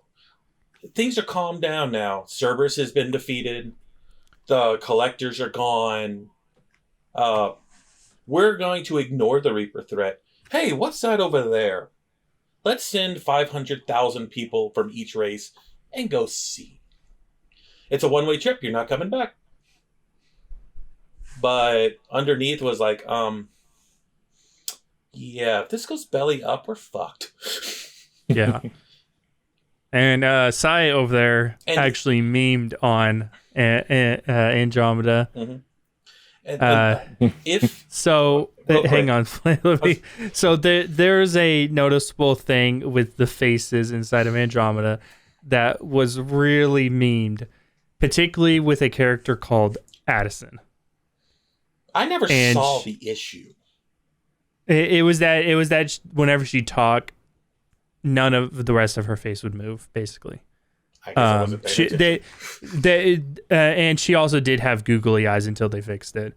Her eyes would literally just track all over the place. But we have to understand the story of Andromeda to understand what went wrong as well. Better than Down syndrome Sarah Ryder. I'm not making that up. That is a meme that was out for a while. Yeah, it was. Yeah, the default Sarah Ryder has some interesting. Whatever. The default Sarah Ryder had some interesting facial ideas. It looked like Gabby Hanna. I'm not gonna even lie. Default Sarah Ryder looks. Do you know who Gabby Hanna is? I know who it is. You do? Like, did you say you do? I do. I know her by name. Yeah. Sarah Ryder looks like Gabby Hanna. like or like video game Gabby Hanna. And I don't think that translates well into the video game world because Gabby Hanna has a particular kind of face. And yeah, but Sai decided to jump on the meme train. And I'll have his channel down in the description, but it's a video called "What the Face." Do I still have that up? Yes. Oh, dear. Where he talked about Addison's face. He talked about default Sarah Ryder. He talked about my Sarah Ryder, and he talked about Flame's Asian Sarah Ryder. It's only because I didn't spend the time to adjust the characters because it was launch day. I wanted to get it out there. You had it, so Flame went with an Asian Sarah Ryder. Mine was more in the sort of, I would say, Hispanic realm of a Sarah Ryder. She had real tan skin. My Sarah Ryder had real tan skin. And so he decided to meme on that for all of us. But we had to understand the story of Andromeda. So Andromeda had a $50 million budget. I thought it was more, but okay. No, it may have even been less than that according to some report. It was hell on earth to develop this game. They were trying to build a new engine while they were doing it. They were building a new engine. They actually had to restart directly in the middle because all their code got corrupted. So that's why it may have actually had even less money than $50 million. That game could have easily had only about $20 million that they would have been used to make it.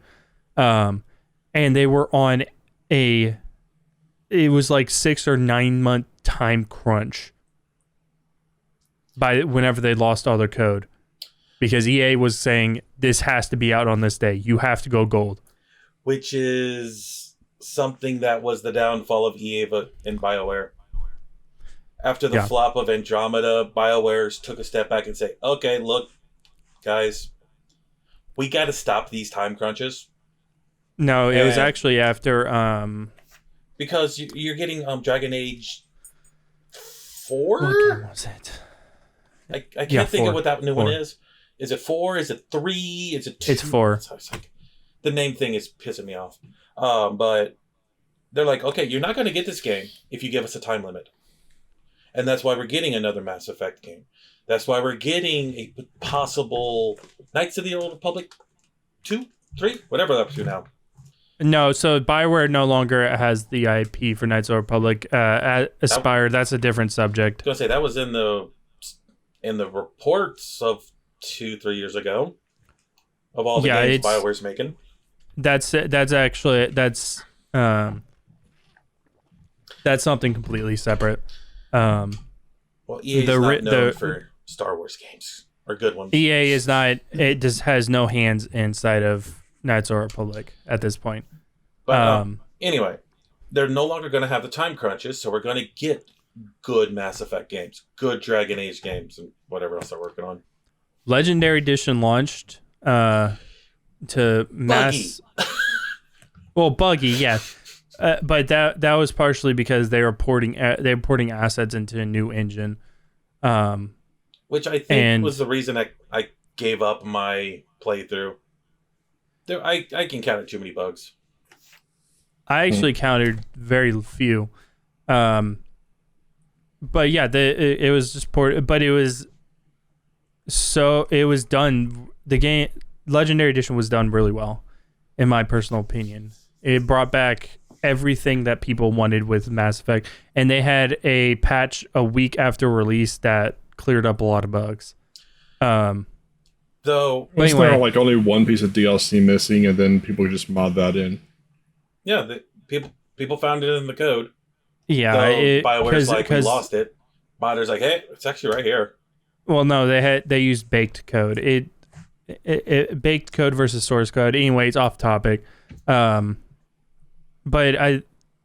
that's the story of like what happened with Andromeda, and I think it's why I'm a little bit more like soft towards Andromeda, because I can see where their aspirations were and where they had to take cuts.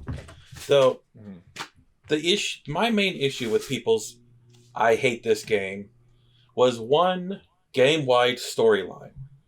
The mental blocks that you have to go around and find throughout the game. Mm-hmm. People are like, those aren't canon. Nothing about that is canon. You can't believe anything that they say. Yet, if you hit every one of them, you get a secret recording from Lee Artisoni saying, the Reapers are here. The reason you went out there has now happened. And we have a plan that if it falls through, you are the last of the soul system people, whatever we're going to call it, of the galactic community. And everybody's like, that doesn't exist. That's not canon. That's not going to be how it is. It's like, that's the... So you say Mass Effect 3 is not canon? Will you shut up? Some people think that Mass Effect 3 is not canon, so... Though, another thing, the thing I hated about it, they set up 4 DLC throughout the game. One was at the end of the game, the Quarian, or the alternate arcs. Quarian, the Volus, the Hanar, the Volus, whatever. Another one was curing the illness of the writer mother. Another one was who killed Garson. I forgot her first name. And the fourth one was the continuation of these villains. I forgot who they were. And all of them is like, no, here's a book. Yeah. And the book was awful. I read it. But anyway, let's go ahead and go to you, Sai. I still will defend it, even though people... Oh, yeah. The game that I like that everybody doesn't, or that the vast majority of people don't. Or just an unpopular opinion that you have about a game that's generally hated. Final Fantasy 12 is too long. You didn't hear that. I actually didn't understand. I know. Final Fantasy 12 is too long. Anyway. I don't like Final Fantasy 12 that much. Actually, I've never played Final Fantasy 12 all the way through, so I can't give you a plan 2 or 4 against it. I probably take maybe 2 hours of it. It's 140 hours long. It's too long. And that's not side quests. That's main story. Games that are generally disliked.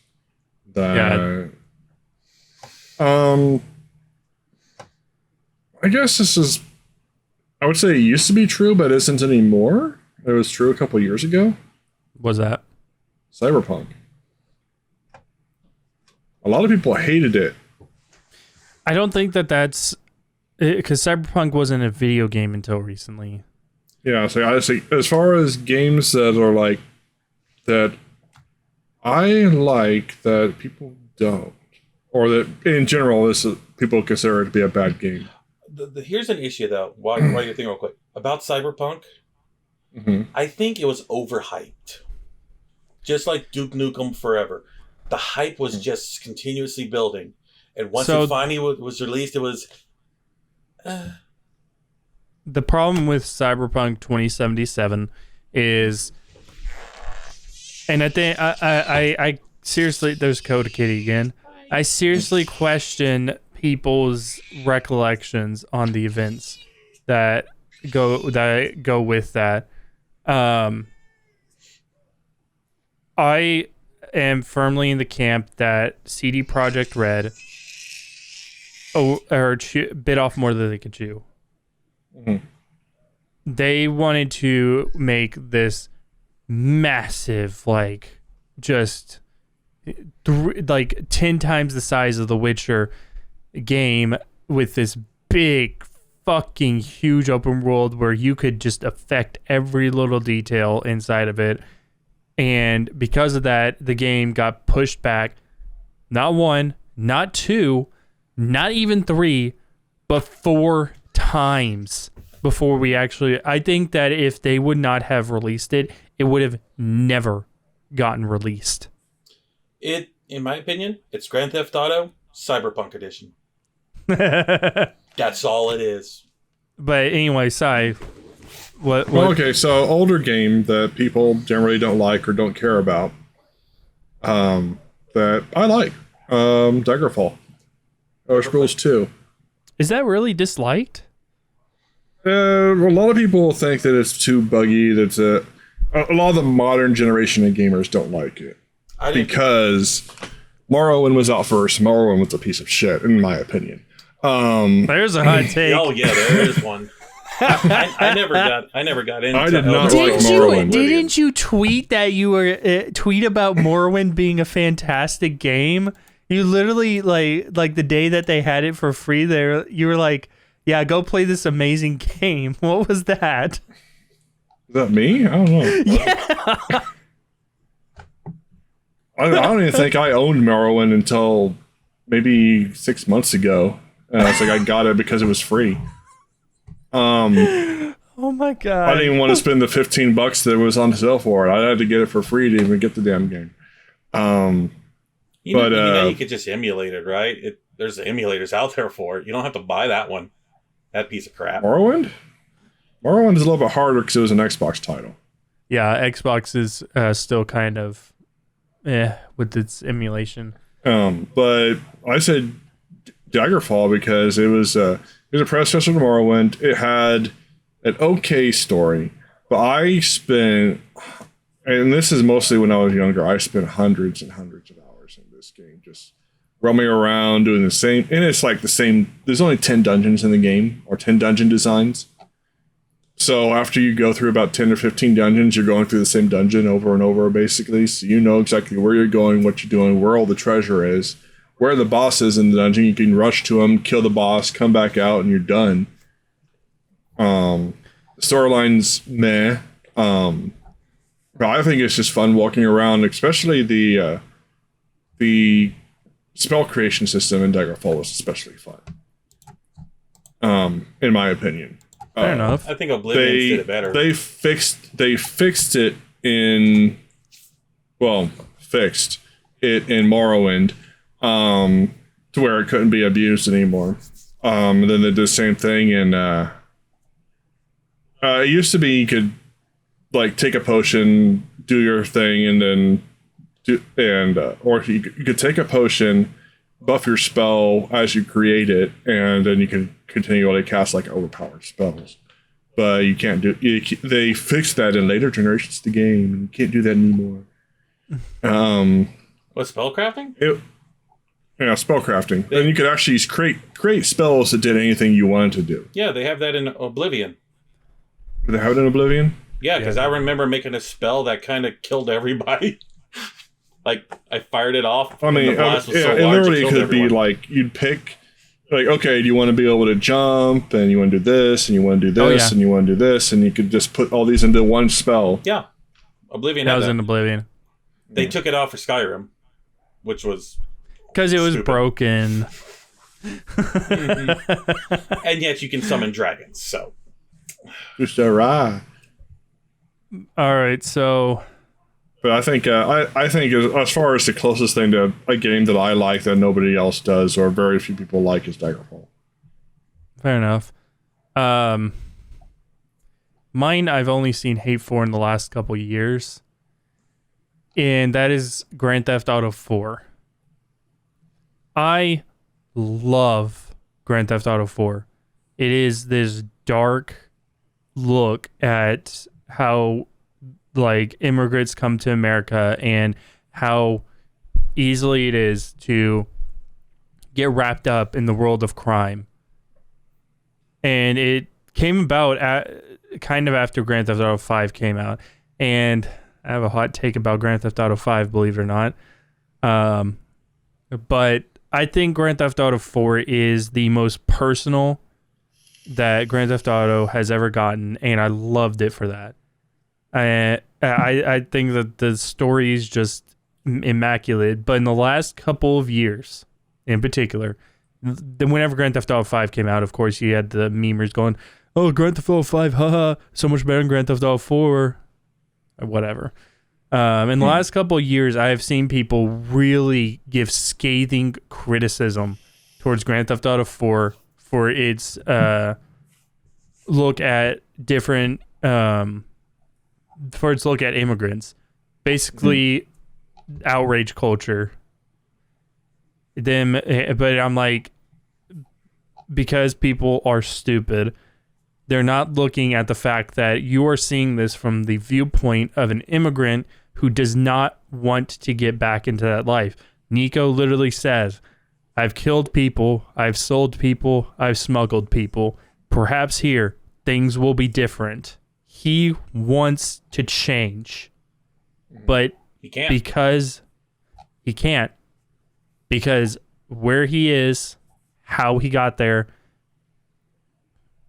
it just leads him back down those same familiar paths. And I think I guess I would have a hot take on 3 being a piece of crap. it's not It's just control. It's mostly control wise. Controls. it's not a super hot take. 3 has aged really, really poorly. It's an old game. But yeah, I think me personally, for me, it is a game that just gets super personal about itself, and it's a really human look on a series that is so ridiculous. Something that doesn't really get done a lot in Grand Theft Auto. Now for my hot take on Grand Theft Auto 5. I think Grand Theft Auto 5 is absolutely not as good as people make it out to be. I think it is overhyped. I'm not saying that Grand Theft Auto 5 is a bad game. It is not. It is far from it. It's a good game. I think that it's overhyped. I think that the story is trash. And I think that the only interesting character in that entire game is Franklin. Yeah, I think RDR2 is a lot better as far as story and gameplay and all the other stuff. It's RDR2 just overall is a lot better. Dude, the entire story of Red Dead Redemption, it's literally in the title, Red Dead Redemption. You already know you're gonna get a better story from that aspect. So let's talk about all of our favorite hot take. Oh, real quick here. I was just kind of looking what overhyped games there are. And I found one by Cultured Vultures. Only 7 of them. Tell me if these are overhyped. All right. Final Fantasy VII Remake. Yeah, I would say it's overhyped. The Last Guardian. I don't know. That game got thrashed at release. How old is that list? This is 2016. Yeah. Yeah. Yeah, The Last Guardian got thrashed at release. Okay. People drug that game through the coals. A game called Zelda 2000.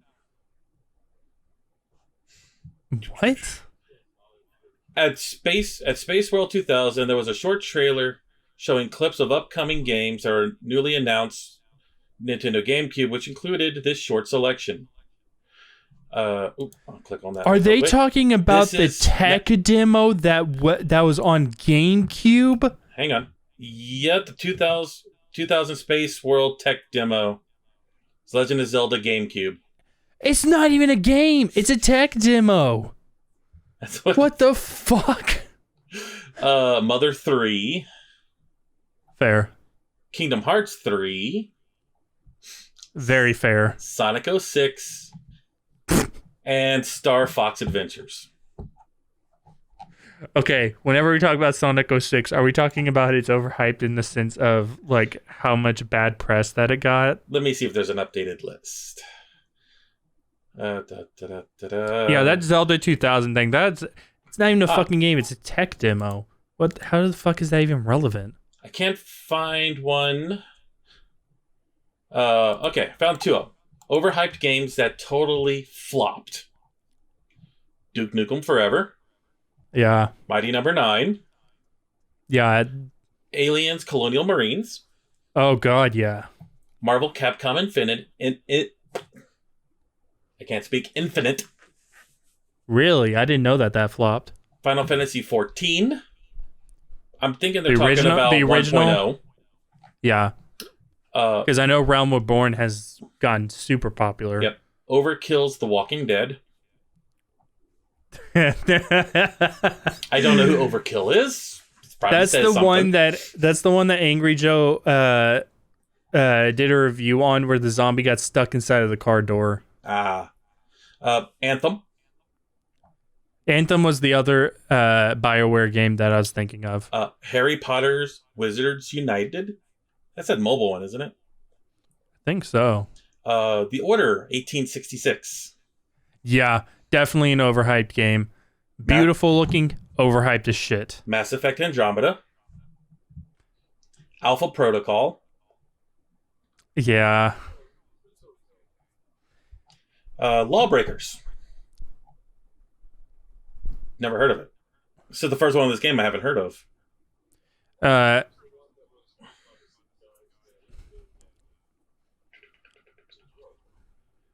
It's a former Epic's Games creative director, leaving his self-imposed video game retirement.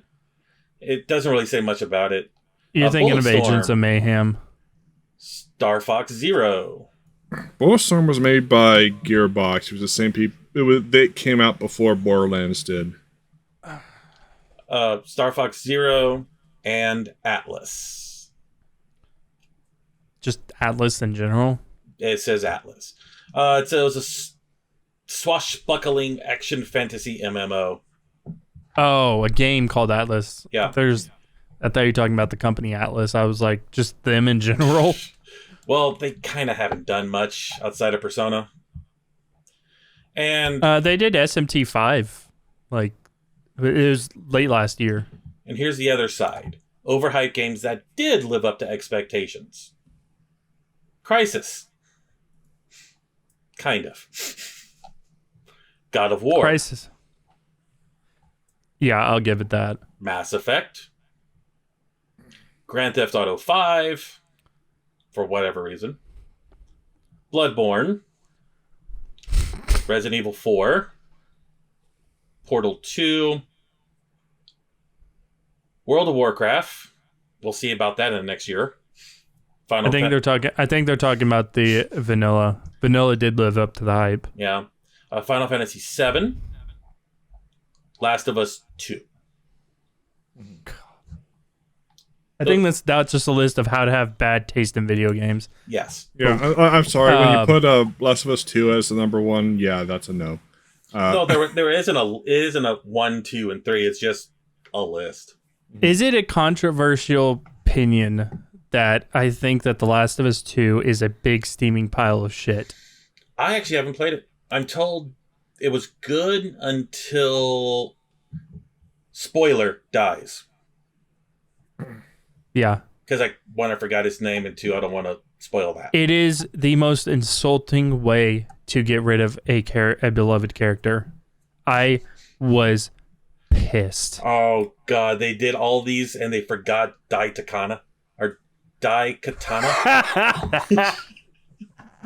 That had so much advertisements, so much hype, so much prep, and it was a big fat pile steamy wet fart. A game that shouldn't have existed. Yeah. But let's talk about all of our favorite hot takes. One that we collectively share. One more real quick. What's up? Do you think Half-Life 3 will be as good as people want it to be?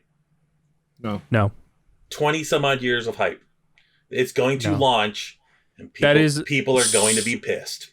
That is so much pressure that even if it's a fantastic 9 out of 10 game, 10 out of 10, it is still going to disappoint the masses. As what did Yahtzee say about Duke Nukem Forever.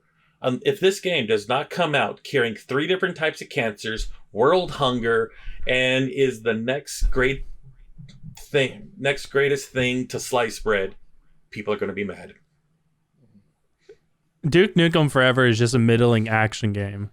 What was hilarious is 2 weeks after that video of his fake Duke Nukem Forever review, the game came out. It was a quiet launch too. No one knew it was coming. It just here. Yeah. But yeah, I think the Half-Life 3 can be it could enter the echelon of one of the top 10 greatest games ever made, and people would still get disappointed because it has been so long.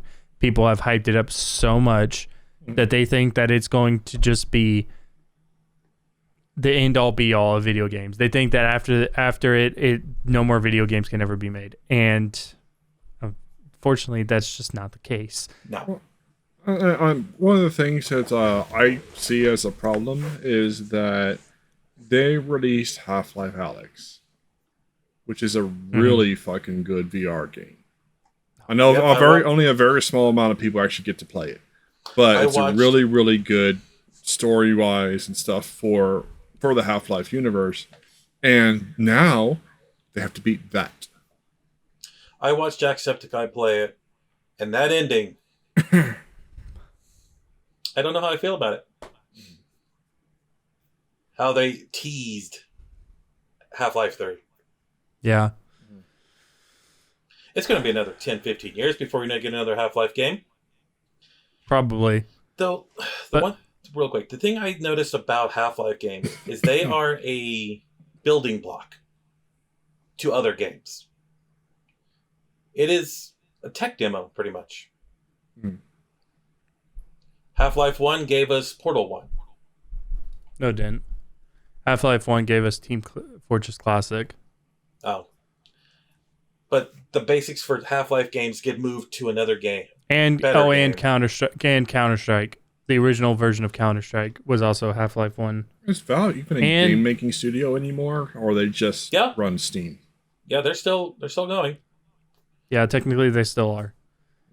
Same thing for Portal 3. Will it be as good as people want it to be? I think people have given up on Portal 3. Portal 2 did kind of wrap a nice bow on everything, to be honest. But anyway, let's move to our favorite, our collective hot take. All of us agree to. From Software. We all know this studio. And we all have the collective take of they're at minimum overhyped. I think, and I have a different opinion on different games. I can't remember if Bloodborne was one of their games. Yes. Bloodborne was actually pretty good. Demon Souls, the remake, I have never played the original, was pretty good. I think Dark Souls and Dark Souls 2 suck. I think Elden Ring is overhyped, and I think that the fact that people try to say that it's the greatest game ever made or the greatest game of the new generation is 1, stupid, 2, stupid, and 3, very irresponsible to say. You know what I think their best game is? What? I will give them praise for Armored Core. Same here. That was before they said yeah, Armored Core was this is well before Dark Souls. Oh god, yeah. This was like their second game. Yeah. Wasn't it before they went for like the Oh no, Armored Core was a hard ass piece of shit. They did they did a lot of mech games. Here's the thing. Josh Drive Hayes just released a video. Was Armored Core as good as we thought it was? And he says it is unforgiving, it is brutally hard, and it has mechanics in games where, yes, you're building a mech. You want that gun? Here's some weight. You want that body? Can the leg support it? If you die, you lose money. If you get below $50,000 or $500,000, game over. You're done. Damn. So you can actually die so many times the game starts saying, okay, you died. Here's a buff. Died a second time? Here's another buff. Died a third time? It babies you. It like has to, because you suck so bad. It wants you to win, regardless of how bad you are. It's like fine. The first game on PS1, and of course I didn't realize this until after I bought a PS1 that I already had a PS3. I could play my damn PS1 games on my PS3 by just sliding the disc in there. Oh, you got one of those. Those rare first editions. No, all of them have it. All of them can play PS1 game. Not all of them can play PS2 games. And not all of them can play all PS2 games. So there's 3 iterations. One that can play ones that are 100% backwards compatible, ones that are partially backwards compatible, and then ones that are not backwards compatible at all. The very first game From Software ever made was a game called Kingsfield. It was an RPG for the PlayStation. You ever heard of it, Si? Heard of it. Never played it. A brutally hard RPG.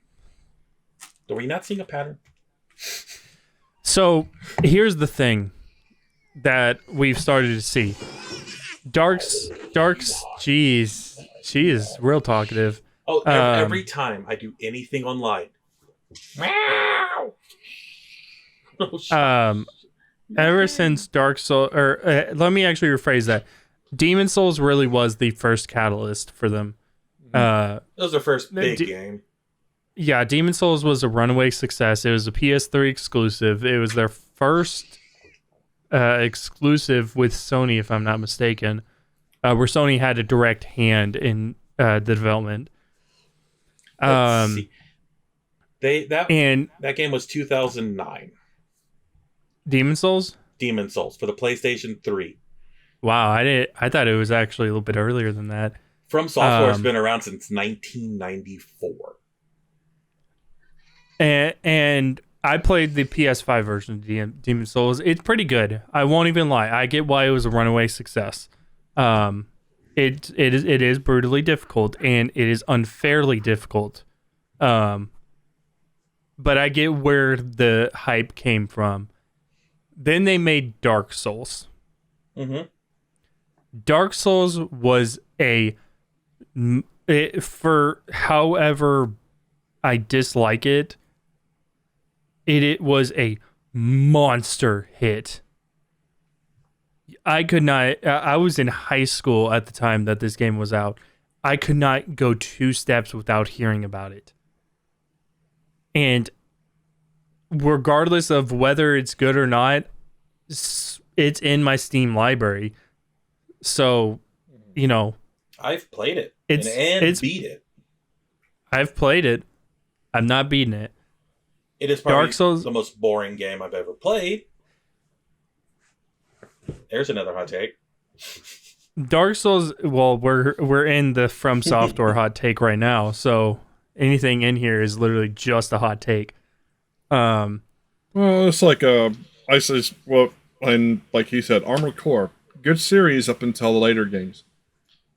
They started doing something with the later games where they stopped being good. Well, here's the thing. With Demon Souls, they found a formula, and they've had that forever. That formula, if you look back at their older games.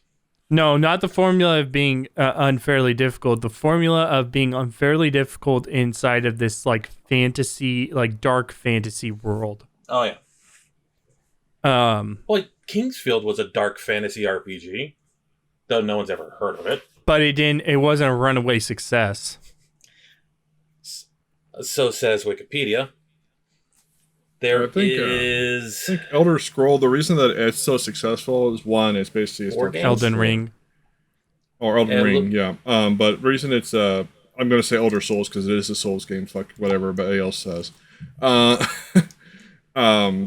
reason it's so popular though is because one, it's a basically successor to the Souls series. And 2, the George R.R. Martin wrote the fucking script. Mm-hmm. Yeah. So the guy But he who did- wrote the vastly popular, sort of Ice and Game of Thrones. Game of Thrones series, Game of Thrones. Sword of Ice and Fire and stuff like that, series that they had. But so his hand was in there. So you have two sides looking into this, like, oh, we have the Dark Souls fans. Oh, we have the George R. Martin fans. It's like, Yeah, that's what happened with Destiny. And to be honest with you, and here's my thing. Whenever I played Bloodborne, I was shocked that it was made by the same studio. Bloodborne has rich, deep lore within its fuck, what is the guy's name? Who did Cthulhu?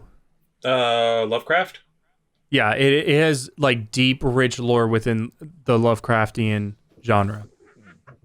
I was shocked that they made that game because it is, like you said, Dark Souls and Elden Ring are the most boring fucking games I have ever played. didn't they make a Sekiro, whatever that is? No, Sekiro was done by a Nope, different company. Sekiro is on here. Check this out. Okay. They made Sekiro? I mean, Yes. Sekiro, they didn't make actually, Nioh. Nioh was actually- the other one. I pulled up their Wikipedia page. It is literally 6 paragraphs. I'll just read it real quick. From Software, founded as a productivity software developed in Tokyo, 1986. That shows you how old the system is, or the company is. Their first video did not come out until 94. They released Kingsfield as the launch title for the PlayStation. The game did not see release in America, although the sequel in 95 would bear the same title, known as Kingsfield 2 in Japan. So it's one of those fucked up name or titles. Where's After James releasing- Rolfe when you need him? Huh? The Final Where's Fantasy James- curse. No, where's James Rolfe when you need him? Oh, He had God. that entire rant about sequel titles. After releasing the third title in the series, so their third game was Kingsfield 3, From Software moved to release Echo Knight, as well as Shadow Tower in 1998. IGN would later note, effectively a Kingsfield follow-up, as it shared many gameplay conventions with it. During this time, From Software would release Armored Core, the first mech game in a series that would go to spawn very many sequels. The making of Armored Core solidified the company's development skills. They released a multiplayer action game, Frame Grid, on the Dreamcast. And when PlayStation 2 was launched in 2000, From Software supported 2 RPGs, Eternal Reign, the first-person RPG like the Kingsfield series, and Evergrace. I have to say these correctly because these names are similar. Like EverQuest. They're so fucking... The more conventional RPG viewed in a third-person perspective. In addition to these titles, From Software published Tenchu, Wrath of Heaven, a stealth game that combines action and adventure elements. Great game, by the way. Tenchu It's also- hard. I hate Tenchu. It sucks, in my It's opinion. so hard. I don't think it's a great game. I think it sucks. Tenchu is another game that is very boring. Oh, it is so boring. The company also released a pair of sequels for their PlayStation 1 offerings, Kingsfield 4 and Shadow Tower Abyss. From Software would then release Lost Kingdoms for the GameCube. That's a game I've played.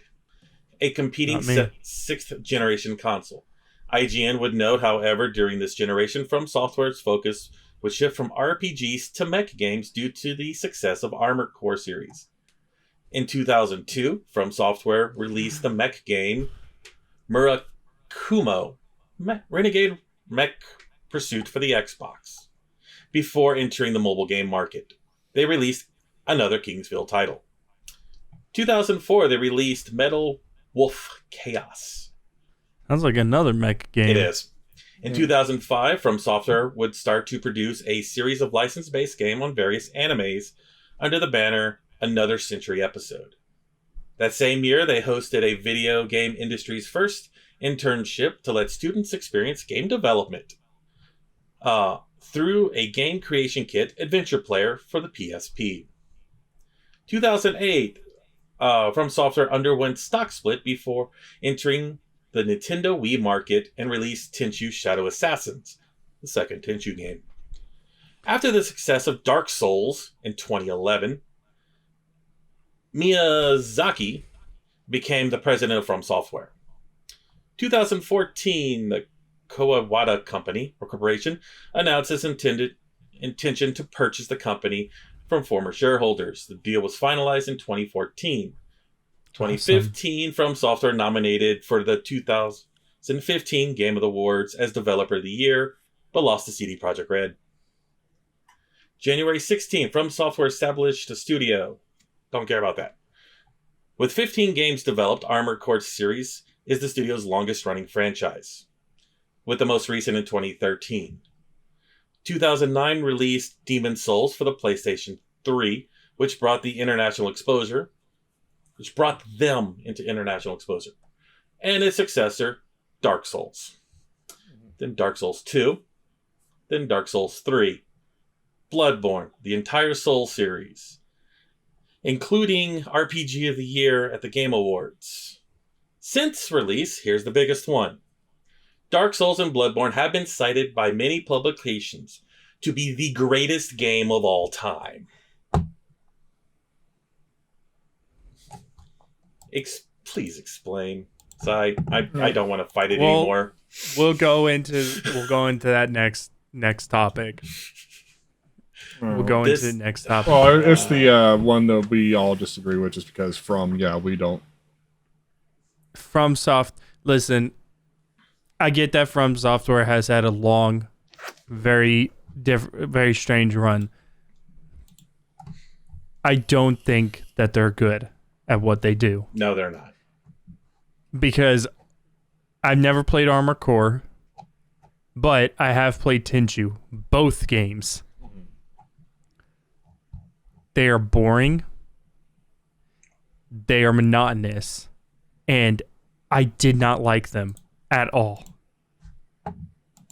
Same thing can be said about Dark Souls and, by extension, Elden Ring. Elden Ring did improve some stuff, but I still felt like there were times whenever I was playing Elden Ring, I refuse to complete it now, that I actually was like, I'd rather be taking a nap right now than playing this game. I think I almost fell asleep playing Dark Souls 1 on stream. Oh, I have fallen asleep playing Dark Souls. Whenever I played Dark Souls 2, I literally was playing it and I fell right asleep because I was so bored. I don't understand this affinity with their dark fantasy. There's no lore in it. There is lore, but you have to look at the side stuff. Read all the articles, read the item information. You know what? Whenever I buy a fucking game, you better tell me a fucking story. I'm sorry. The thing is, that is the same response I get from a coworker when I say Dark Souls is a horrible game with no lore. It's there, you just gotta look for it. I'm sorry. If I buy a fucking game, I said this. I've said this about Destiny at one point. If I buy a game, you have to give me a good fucking story. Or just a story. Something. Please. Even if it's Princess Captured, go save her. Mario 1. That's the entire story. I actually, as much as I like Skyrim, I don't like the story. I don't like the base story. Wait, there is a story? The thing is, I don't like the base story of Skyrim because it makes you go against what you were told to do at the start of the game. So it makes you contradict yourself more than once. And it's like, oh, I'm sorry, whoever wrote this fucking story is an idiot. I think Skyrim's overhyped. Yeah, I will agree. Oh yeah, it's an old game. And honestly, it is an old game. It's 20 fucking years old. It's an old game that has the Star Wars issue. It's re-released every year. I'm serious. Go look up Star Wars. It was released in I know. 86, Dude, 87, you're talking 88. you're talking to me. Go look up Star. I already fucking know, dude. I can't remember who did the joke. I want to say it was either AVGN or Yahtzee, but he's like, it was released in this year, and then this version, and then this version, and the Hanshot First Edition, and the Director's version, and the Critics version, and the re-release of the first version. It's like, no. Yeah, I think... Listen, I grew up playing Morrowind. I played Oblivion whenever it came out. I think Oblivion's story is 10 times better than Skyrim. Yes. I have completed Skyrim's story. I did it on the Xbox 360. I still have yet to complete it on the PC. Whenever I played Skyrim, I understood why it had gotten those 9s and 10s out of 10s. Mm-hmm. The world itself, this is way different than Dark Souls. Let me get that out there. The world itself is very lore centric. There is a lot there because it is the 5th game in a long running series where it may be is it the first time that you go to Skyrim in any Elder Scrolls? I'm not sure if Daggerfall you could. I don't remember going into Skyrim on... No, Daggerfall, you are stuck in the Daggerfall region. Okay. So, yeah, it's this area that's always been talked about. It's even mentioned directly inside of Oblivion. There's a lot of lore. A lot of the side quests are way better than the main quest. I think that it did not deserve the 10s out of 10s that it got. Yeah. It wasn't the best game. I was like, we can definitely say that. It wasn't the best game. Probably the best thing they could have made at that point in time. Which Bethesda's reputation has dropped considerably. Dropped considerably since Skyrim. Yeah. My issue is there should never be a 10 out of 10 game. No game is perfect. This is why I like can't remember which critic I watched. I want to say it was Pro Jared. He never gives a perfect score, or when he gave scores, because there is no perfect game. Every game will have flaws. And what if game A got a perfect score? Does that mean game B, which is also perfect, still gets the same score? It's perfect. No, one of them has to be better. You have to retroactively change your scores for every game. Yeah, I can't. I don't think I agree. There's no perfect game, and I don't even think that Skyrim is necessarily a 9 out of 10 game. I think it's like an 8. I was gonna say it's more like a 6 or 7. No, I wouldn't go that low. It's got the 8 is fair. It's one of those. It's too long. It overstates its welcome. Are you really gonna 100% a game like that? Well, no, but whenever a game overstays welcome is usually whenever the story is overlong. The story inside of Skyrim is definitely not overlong. I think it's like 10 hours. Which one? Because you got the dragon story. You got the Civil War. You got the assassin story. You got the main story. Which one is it? There's like 3 or 4 of them. The main story is the dragon story, officially. And it's only about 10 hours long. Doesn't feel a game that is overlong is a game that has a story that is too long and overstates its welcome. A long game is not an overlong game. You can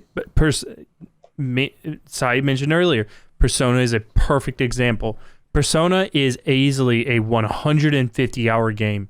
If you decide to do all the side content, you will not get bored in Persona because it has this nice dichotomy of a social simulator and this JRPG dungeon crawler style.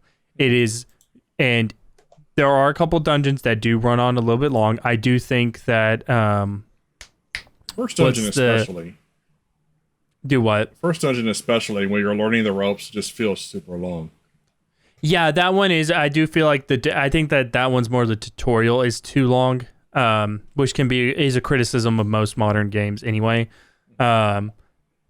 I think that the tutorial's too long. Whenever I think of dungeons that go on too long, I'm thinking of the dungeon itself. And I think what was that guy that the one where you get shit. I can't remember his name. Because he's such a minor character. Which one? The guy who's the personification of gluttony, and because he's like real obsessed with his money. Wait, what? Oh yeah, if you don't know, Persona is actually the seven deadly sins. You're still talking about Persona. I was like, yeah, I'm trying to think of all my Skyrim's information. I'm like, I can't remember on which. It's been too long since I played it. I can't remember. He's such a small character. His entire story arc is just a little bit too long. But I didn't get bored. I just felt like the dungeon should have been chopped down a little bit. It felt a little bloated. Was this Fox's dungeon? No, not Madarami. Madarami's dungeon actually is pretty good. Persona. Little. I would say a little flashy, a little gaudy, but definitely not too bloated. In Persona 5? It's the third. It's the third dungeon. Kenshiro? Yeah, that's the one. Okay. His is the only dungeon if you don't know, Persona 5's each of its villains are personifications of the seven deadly sins. Which I like that in games. Yeah. Boring. We were talking about like games that are overlong and overstay their welcome versus games that are just long games. Persona 5 is the perfect example of a game that never overstays its welcome, but is a super long game. Like I said, easily 150 hours. You never feel like it overstays its welcome. By the time you get to the end of the game, you're like, where's the rest? I want more. We were originally talking about From Software. Which, well, in yeah, my opinions, those games do overstay a while. They don't need to be as long as they are. This is just unpopular opinions. And I had talked about Skyrim, and you had said that Skyrim is overlong. I don't think so, because the main story doesn't really overstay its welcome. Whenever people think about, the 1,000 hours, the 300 hours that are put inside of Skyrim, most people haven't actually experienced the base game. Let's see. I found another quick list. But big one that's overrated, in my opinion, Ocarina of Time. Again, we're gonna discuss that in the next section. No, I'm just saying, you're talking about overrated. I think, in my opinion, it is a bad game, regardless of what people think. I'm simply because I want to talk about my opinions on that in the next section. Okay. I'm gonna hold my tongue right now. Okay, let's see here. Let's see. I say the only bad game in the Zelda series was Link. Do what? Only bad game in the series was Link. Zelda 2. Zelda 2. But I think we are kind of running out of steam on this topic, so we'll go ahead and 96 hours for Persona 5 from start to finish. So take a break, take a break, get some water, and come back for the third topic. All right, so let's go ahead and move into our main topic, which is what is the greatest game ever made? Now, there have been several articles that you can find online that are they're varying in quality and game type. Some of them use official review scores. Some of them use a poll of 10 people. to determine what the greatest game of all time. And in this section, we're going to discuss that, give our opinions on what we actually believe is the greatest game of all time from our personal perspective, and do a deep analytical analysis of what would actually be the greatest game ever made. Well, So I'm actually going to open this one up to you guys, whichever one of you guys wants to go first, because I already know mine. well, I was going to say, let's get the elephant out of the room first. 2021 was the 50th anniversary of video games. First game, as we were just talking in the side thing, was in 1971. 2021 was the 50th anniversary of it. So, who owns the golden joysticks? Is that IGN? Or I can't remember. No, Golden Joystick is owned by, I think, Ranker. If I'm not mistaken. Everybody's owned by Ranker. Or either that or Games Radar owns the. No, Games Radar just. I think it's owned by Ranker. Anyway, they decided to put on their award show and they actually opened it up to fans, like the gaming community. It's like, hey, vote on this 100, 200 list game. Like, what do you think is the greatest game of all time? Well, we'll go into that. No. They chose one game. Yes. Over all the games, and it was Dark Souls. It's biased. The way you look at it, it's biased. It's because hang on. It's no Flame. We got to current games. Sorry, I'm trying to think. It's current gamers because I never saw that list.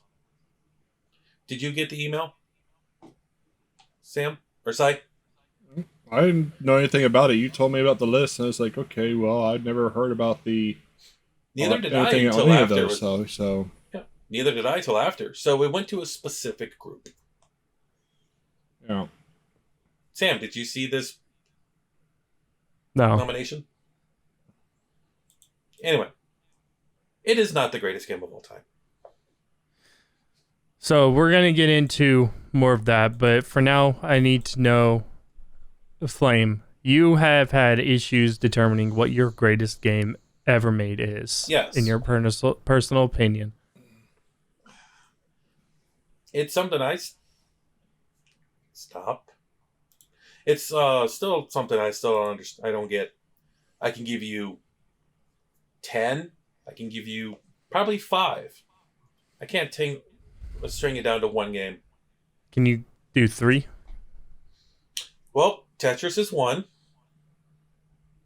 I would say Super Mario 1 or the Super Mario Brothers. Yeah, the Super Mario Brothers. Because it helped save gaming as we know it. And if you want something a little bit more recent, I would say...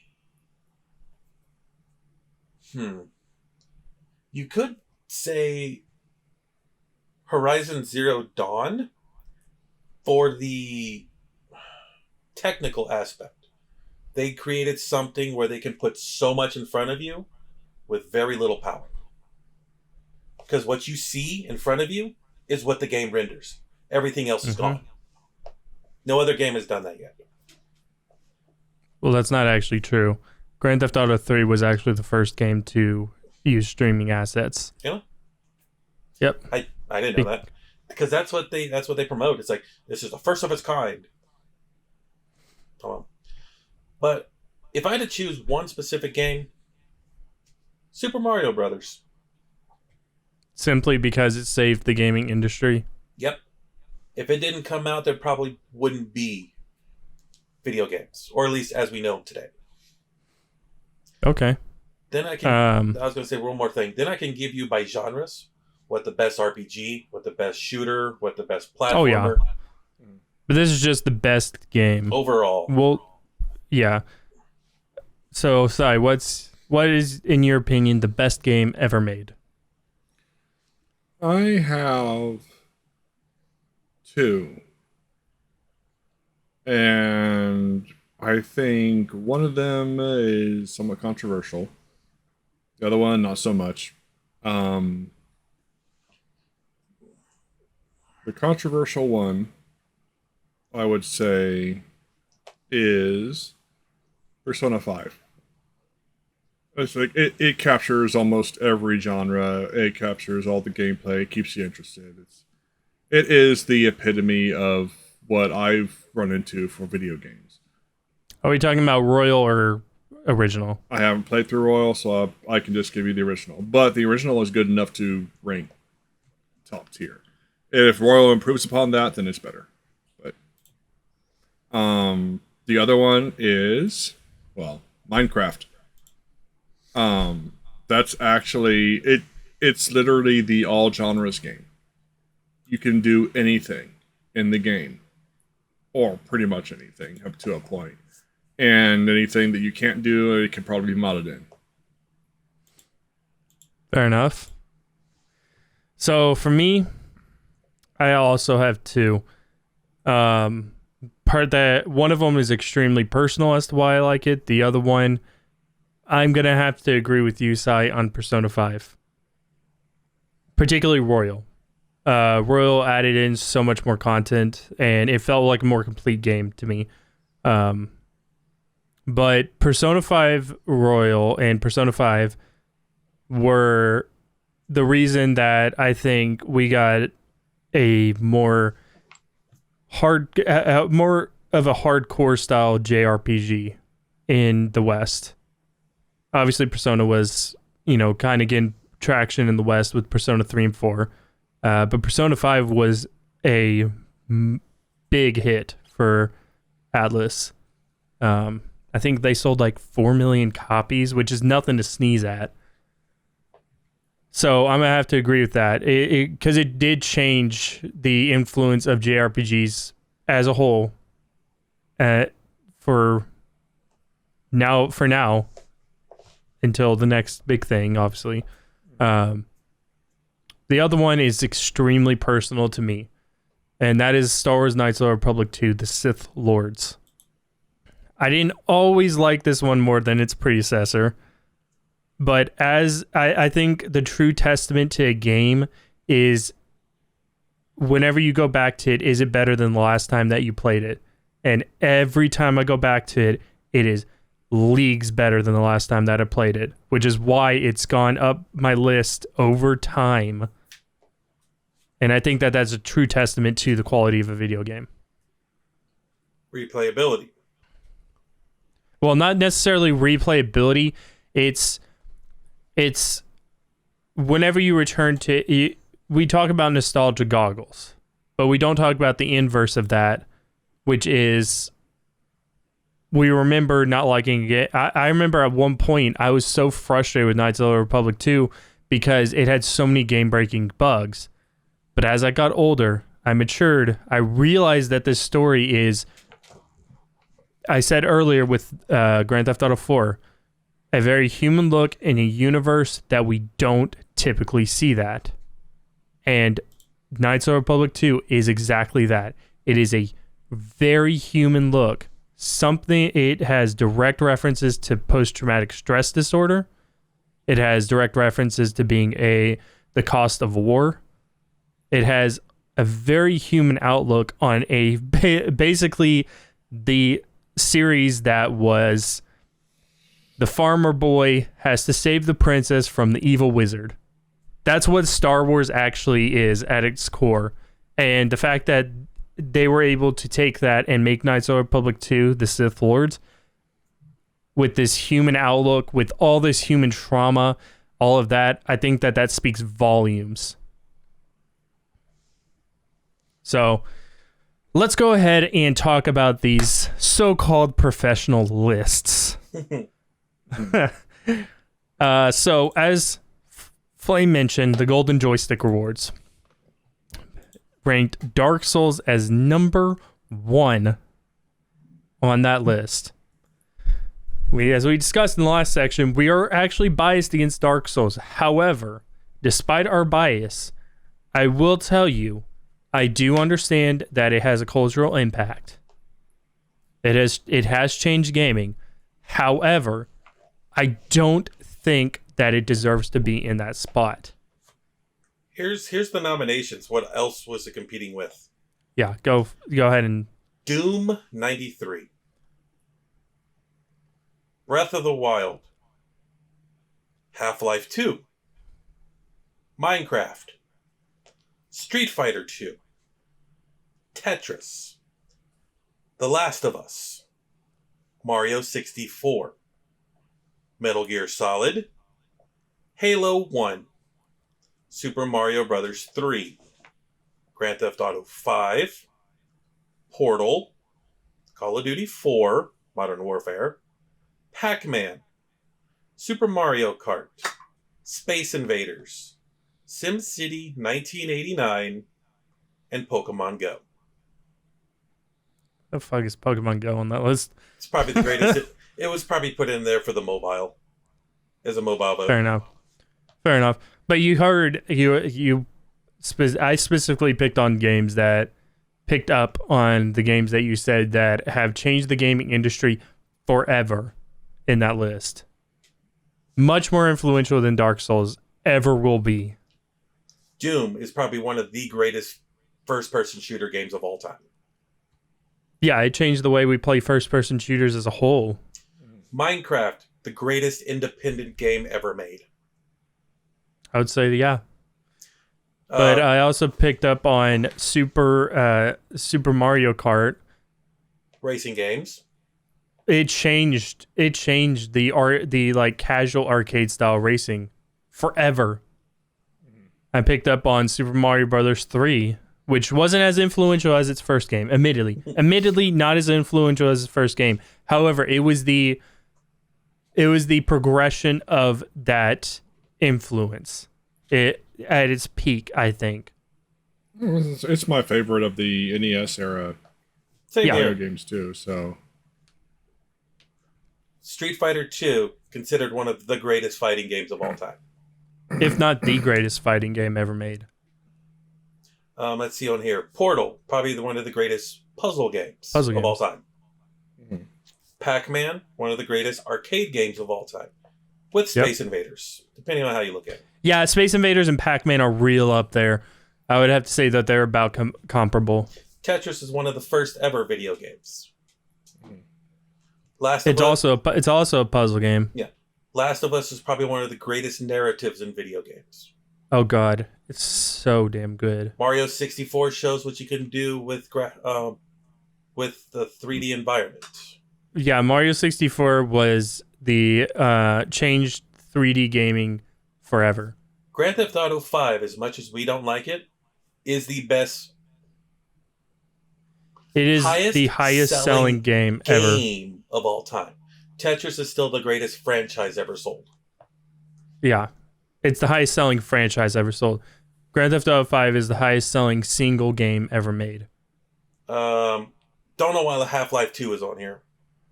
Actually, I do. Half-Life 2 did actually change how we play first-person shooters as well. Metal Gear Solid? Metal Gear Solid changed how we played stealth action games. Modern Warfare. Shooters. It did have it. It had an influence. It had an influence. I'm not sure that the influence was necessarily positive. I could see Halo. But it had one. Halo did. Yeah. Halo changed how we experience narrative through first-person shooters. I know what Modern Warfare has been. Benefit was it introduced voice chat so little kids could call other people. That was its influence. Can say how much they fucked your mom. And then we got SimCity 89. Never played 89, so I can't. I would say that SimCity 89 is very influential. But there's so many. One of the birthplaces of city or management simulators, city buildings. I would say that that list could be a top tier list of its own. Well, and the fact that none of these games are actually on this list, let alone at the first spot, really speaks volumes as to how the Golden Stick Choice Awards. As a matter of fact, in the Golden Stick, whatever the fuck it is called, I don't even know. Golden Joysticks. Fortnite is on there at number 47. So there is a longer list. These are the ones that were the official nominations. But there was a report that went out saying the list that they put together, this panel of like 20, 30 people, was like 100 games long. But they needed to narrow it down. So they had a vote on a vote on a vote. And this is what they came up with. It's trash. Where's I'm Fortnite? I'm sorry. Where's Goldeneye? Fortnite's on there. Well, on the nominations, the top 15. Where's Pong? Fortnite wouldn't be. I wouldn't put Fortnite into any nomination for the top spot. I know. I'm just trying to explain. Where's the upper echelons? Let's see, because I have a list here of games that are considered the greatest of all time. Where's Asteroids? Where's Donkey Kong? Or Donkey Kong Country. Yeah. Where's the original Legend of Zelda? Where's Mega Man 2? Where's Civilization 5? Where's Sonic the Hedgehog? Let's see what else we got here. Were they all the larger Where's list? Myst? No, these are considered, according to Wikipedia, video games considered the greatest of all times. This is like 500 games long. We don't see these games. I have another list that's pulled up, and I'm going to just read off the top 10. Okay. This one is one that IGN did. Take that for what you will. Mm-hmm. Disco Elysium is at number 10. Half-Life 2 is at number 9. I'd probably put that a little bit higher, but the fact that it's in the top 10 is good. Red Dead Redemption 2. Super Mario 64 is number 7. Mass Effect 2 is number 6. Super Metroid is number 5. The Legend of Zelda: A Link to the Past is number 4. Portal 2, so the progression of Portal, is number 3. Super Mario World is at number 2. And then Legend of Zelda: Breath of the Wild is at number 1. That is far less atrocious than the Golden Joysticks. I would definitely move a lot of those around. But let's... I was gonna say, here's Metacritic. I have Metacritic up as well. Legend of Zelda: Ocarina of Time is their number 1 game of all time. Yep. Then Tony Hawk's Pro Skater 2. Oh, go ahead. Well, I was gonna say that Dark Souls, how it's one of the Golden Joysticks at 2021. In the IGN list, it's number 80. Yeah. Mm-hmm. That tells you how far down in some people's perspective that game is. So it definitely wouldn't qualify for best of all time if it's not a unanimous decision. I think that there is some sneaky stuff going on with that. Mm-hmm. I'm only going to give the top 5 of Metacritics because there's like 20 games that have a 97. Ocarina of Time has a 99. The 98s are Tony Hawk Pro Skater 2. I need to talk. Mm-hmm. 2 of them are Grand Theft Auto 4. Yeah, it's the Xbox 360 and PS3 versions, so we'll just count that as one. And then you have Soul Calibur, the first one, which is not that bad of a fighting game. But and then Super Mario Galaxy would technically be number 5 since GTA 4 is. So that really also goes to show you how critics rate things as well. Scroll down a little bit. Look at 9, 10, and 12. So for those that 9, 10, and 12 are all Grand Theft Auto 5 because it has multiple different versions, of course. Yeah. And they were scored pretty similarly. That's why I don't trust Metacritic. But you can see the big difference in 2 and 13. Where is Dark Souls? Dark Souls is an 84. Yeah, Dark Souls is not popular with critics. Nope. What else you got? So let's go ahead and analyze this. I'm going to go ahead and say something that I think will shock Flame about the Metacritic. I love Ocarina of Time. One of my favorite games ever made. I would consider it in my top 10 of my favorite games ever made. It does not deserve to be at number 1. It is not a 99. Even at the time. Now, if you want to talk about its influence, Ocarina of Time was up there with Super Mario 64 as one of the most influential games that came out during that era. Both those games attributed to how we play three-dimensional games today. Both of them. And that cannot be understated. And nothing can ever take away from either of the games. That they have had long, very influential, broad strokes and waves within the industry. But yes, Ocarina of Time does not deserve to be at number 1 on the list. I also don't think that Breath of the Wild deserves to be at number 1.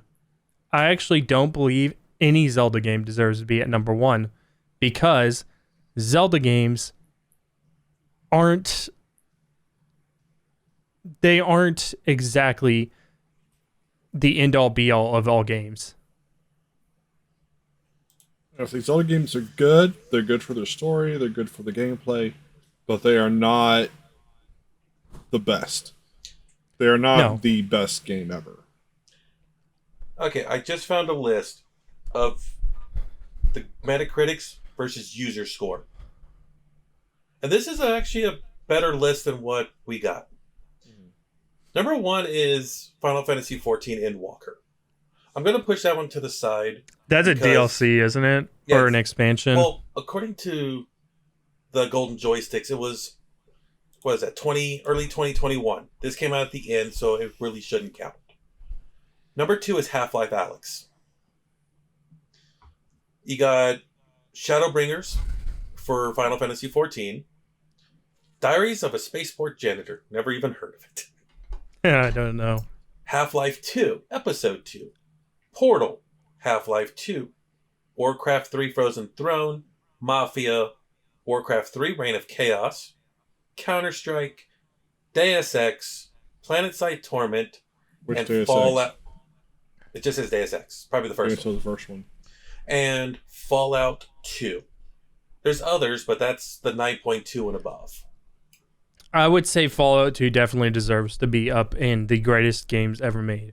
Because Fallout, for those that don't know, Fallout was not always owned by Bethesda. It was actually owned at one point by a company called Black Isle Studios, a subsidiary of Interplay Entertainment. And whenever they made Fallout, the only RPGs that had come out at that time, besides Wasteland, were fantasy action RPGs. Final Fantasy, Chrono Cross, Chrono Trigger, all of those games. And Wasteland was kind of the first. It was made by the same people that ended up making Fallout. They just couldn't get the IP for some reason, so they opted to make a spiritual successor. Fallout changed how we play RPGs to this day. I would say Fallout 3 did. Because when Fallout 2 was coming out, isometric games were falling off. Fallout 3 was not influential. It was good. It was not influential. Fallout changed how we play RPGs. And Fallout 2 was the progression of that change. So, it was Fallout, Neverwinter Nights, Baldur's Gate, and basically all the D&D side. But there wasn't a lot of sci-fi. That's where a lot of the thing was. It's like there was a lot of fantasy. So you had the Baldur's Gate, you had Eye of the Beholder, which was the dungeon crawler type. Then you had a whole bunch of isometrics, which there was a whole bunch of isometrics. I had most of them. Wow. But but there wasn't a lot Okay. of sci-fi isometrics. So when Fallout came out, yeah, it changed how RPGs were looked at in comparison to in different genres, and I think that's also where Deus Ex came out. Yeah, Deus Ex came out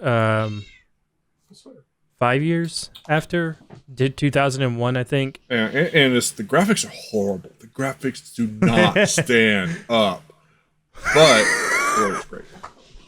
Yeah, Deus Ex also changed how we experience video game narratives. Come here, you. But not only did Fallout show that it could branch into other genres besides the standard typical fantasy action RPG, it showed that RPGs could be mature. Okay, so the original Fallout, right? Mm-hmm. Other games that came out the same year is looking at this is considered some of the greatest games ever made.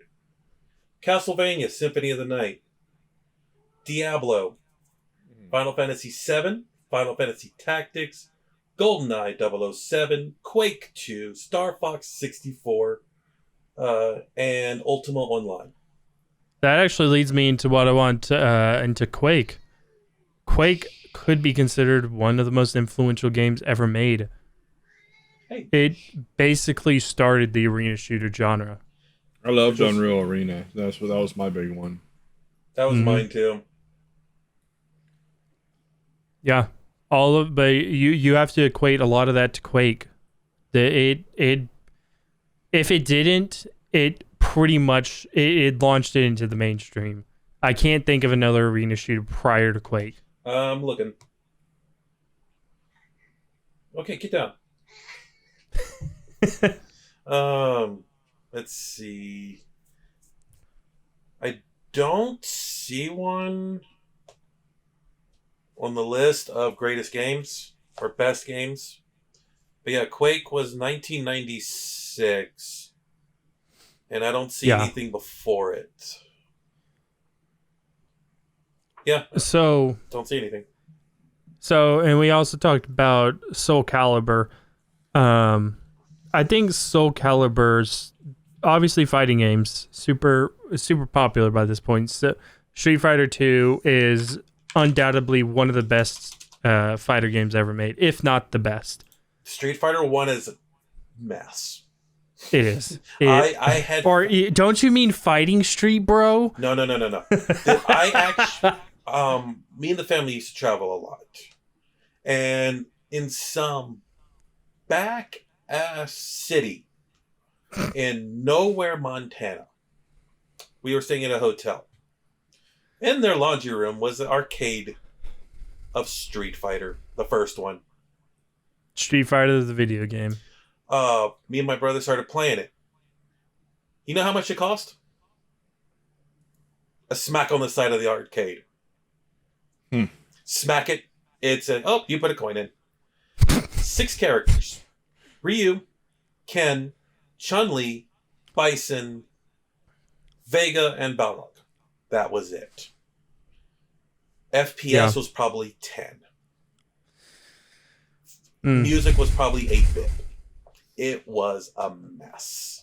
The arena shooter side of Quake didn't come along until 1999, along at the same time Unreal Arena also came out.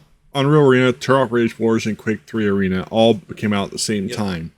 They were competing for the arena shooter champion. Okay. Quake though was a game. It was just an adventure game where you went and shot stuff. And if anyone wants to know, Unreal Tournament was made on the Unreal Engine, if I'm not mistaken. Yeah, it was made on Unreal 1.0.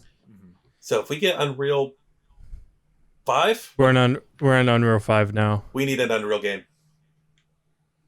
No, that you want another Unreal. I want an Unreal Tournament 5. You didn't know that they have another. I think they have another.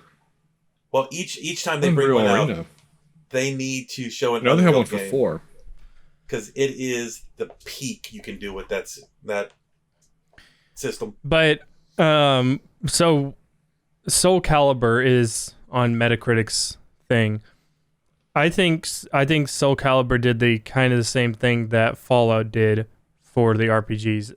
Not so much in that the genre change, but it showed that even though Soul Calibur is a teen-rated game and Mortal Kombat was already out, it hit a very particular niche that didn't just want the blood and gore and all that, but wanted something more matured from the goofiness that Street Fighter and Tekken were at that time. Okay, Soul Calibur was 1998. Games that came out the same year. StarCraft.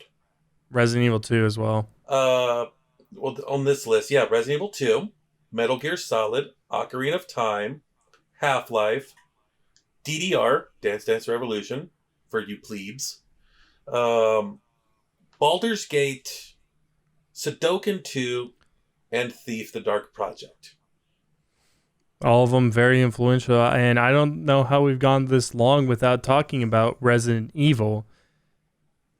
Let's see, where is the first one? Changed the way it changed the survival horror genre. It was not the first survival horror game. That was actually a game called Sweet Home, made for the MSX, I believe.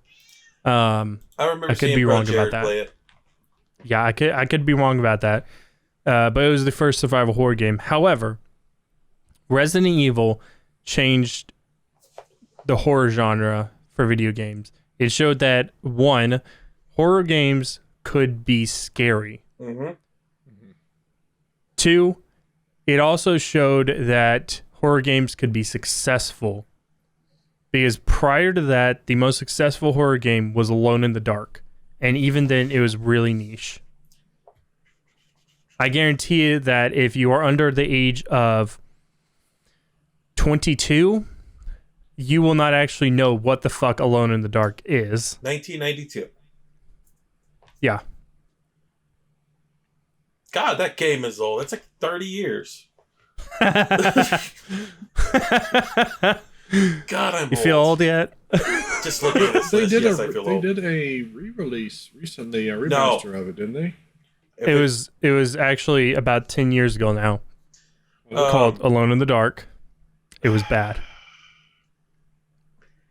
Yeah. There's there's 3 different Alone in the Darks, for those of you who want to know. One was the 92? 1992 game. Classic. Yes. Then you have the remakes, which was on the 360 and over. Play them for what they are. Then you have the movie. We'll not talk about it. Okay, let me actually say this. I am a Christian Slater fan. Always have been. Probably always will be. Not his best movie. So here's just the one thing I have to say. Uwe Boll. Yes. All you need to hear. Now, take out the I'll say this a lot. Take out the Alone in the Dark. B movie. Bad B movie. Bad. Well, all B movies are bad. What do you think the B stands for? Actually, that's not true. Not all B movies are bad. Technically, a B movie is just a movie without a AAA cast budget. Anyway, so back to your Quake. Duke Nukem 3D came out the same year. Duke Nukem 3D was not influential. 1990s. It kind of was. It wasn't, though. It was popular. The character was very popular. I'm here to chew ass and kick bubblegum. I mean, other way around. Duke Nukem was the 90s action star cliche. Yeah, he was. But the game itself is not influential. If we're going to talk about Duke Nukem, yes, he is an influential character. The game itself is not. Because it is, for better or for worse, a modified version of Doom. I won't deny it. Well, and not only that, the original Duke Nukem games. Have you played those? Yeah, they're text-based, if I'm not mistaken. Nope, they are side-scrolling action games. Side-scrolling action games, and they are horrible. They really are. I knew Manhattan Project was horrible. Games. But I can think of games that I liked at the time, but I've gone back and tried to play them, and I think they suck.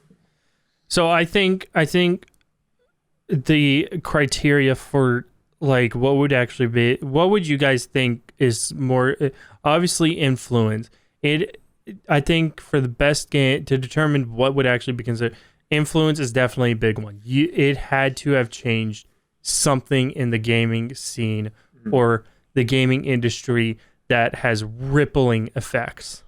I always go, what other criteria? I would always go with, if I want to consider what the greatest game it has to have all 5 of these. Story. Has to have a very compelling story that you'll be like, oh, great, awesome, I love this. None of this Final Fantasy stuff where there is a dead spot. Where it'd be like, you get to this spot, you're like, oh, fuck, this is going to be boring. Or the timeline is all fucked up. No, you can do a good timeline story. It hasn't been done yet, but I'm sure you can do it. Gameplay. It has to keep you going. It has to give you something that you can say, hey, I'm having fun while playing this game without any drop-offs. Even traveling has to be fun. Graphics. They don't have to be perfect. They can be ugly. They have to be pleasing. You have to be able to you have to be able to look at them and say, that looks great. I would have to say, if we're going to talk about graphics, it has to be artistically pleasing to the eye. A game can be very technologically impressive to look at. There are games out there that are very technological, have no artistic direction, and therefore I think that they are kind of ugly, despite the fact. And I think the best example, it's an older game, is Star Wars: The Force Unleashed. You and Star Wars. I like the Force. What? You and Star Wars. What do you expect, dude? But the Force Unleashed, I liked it, but if you actually look at the game, it is fucking ugly to look at. I look at that game and I feel like I'm looking at everything like the graphics feel very devoid of any kind of artistic input. Technically impressive, but man, they are bland and boring and ugly to look at. Well, in my recent Shining Force 2 playthrough on Twitch, I found I was in a random battle, went to scroll up to find a certain enemy, and I saw the backdrop, the painting, or whatever you want to call them, that's supposed to show depth. And I just sat there looking at it for a minute. I'm like, for a picture that has maybe 8 colors, this is really good. It's not the greatest. If you look close enough, you can see brown dot, bunch of grays around it. But the way they used it was pleasing to me. It's not Skyrim. It's just pleasing to the eye. And I'm gonna throw some shade at Skyrim. Skyrim is also a very ugly looking game. Too many browns, in my opinion. It is another game that I look at and it seems very devoid of an artistic touch. It is bland, it's boring to look at, and that game actually feels almost nihilistic with how little artism is into the graphics. Number 4 is replayability. Can I finish a game now and immediately start it up again and still enjoy it the same way? Even if it's New Game Plus, or if it's just, I'm going to try this again a different way. Will I still enjoy it? And the 5th one is how it plays. Is my controls going to be janky? Is the camera going to be janky? Am I going to walk and immediately slide? Or am I just going to be, I'll just stop? Like normal humans do. Yes. Like, I understand, you're on ice, you're going to slide. But if I'm just walking on grass, I stop and I move another foot or two. It takes me out. It's the immersion, is what I'm trying to say. Yeah. Will I be immersed? Immersion. And I'm going to have to kind of piggyback off of your replayability with what I said earlier. The kind of the necessitating how whenever you replay it, does it stay the same? Does it get worse every time you replay it, or does it keep getting better? I think in order for us to determine what the greatest game is, I think it has to get better each time you play it. On top of the other criteria. Not like the Stanley Parable, which is what's the word? Where it understands that each gameplay is gonna be different. It has to be the same game, 100% each play. It can't be self-aware. Yeah. So the Goomba in Super Mario 1 has to be there every time. Mm-hmm. It can't be a second behind or a second forward or a little bit higher. Well, it is going to be. If we're talking about Super Mario, technically, because of how the game was made, it will change its position very slightly, but it's not noticeable. Super noticeable. Yeah, what you're talking about are games that know that you're replaying, that know that you're going through a second playthrough, and are basically basically acquainting to you, not just where the enemy's location spawn points are, blah, blah, blah. No that AI, kind of crap. pretty much. Or simple AI. Well, actually, that'd be complex AI. Simple AI is just an enemy that tries to kill you. Sai, you've been quiet. What do you think are the criteria? What are some of your criteria? Criteria for me for, I don't know, best game ever. That is actually hard. Like I said, for me, the just as a whole, best game falls like, okay, I gave 2 examples of like best games, or what I consider the best games. I think actual best game cannot be an overall. It has to be genre specific, because there is too much out there to say this is the best game that everybody agrees that this is the best game, 100% unanimous vote, blah blah blah blah. Well, this is a theoretical, a very, very logical look at something. It's devoid of emotions and like the human aspect. It is extremely logical, like these criteria. Like if you throw this in the computer with these criteria, what would it spit out basically?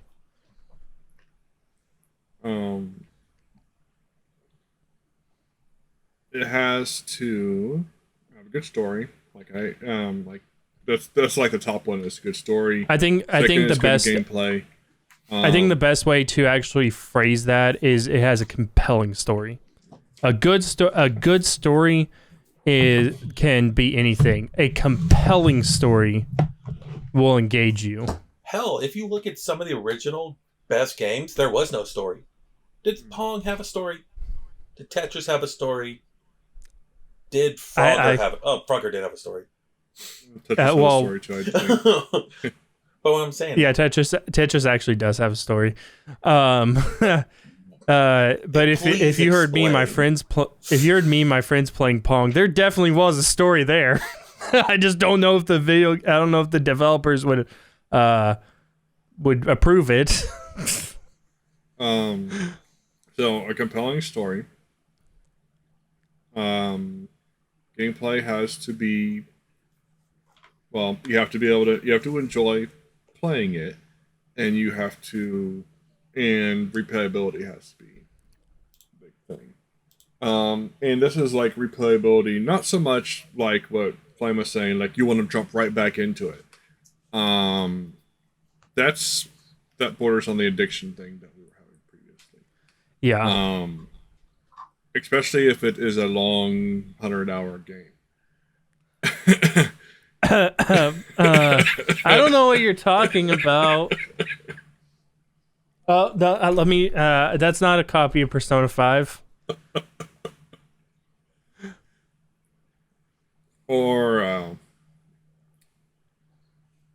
But as far as like, well, yeah, replayability, something that you can go back to, and you don't really get tired of playing it. something that fits into more than one genre.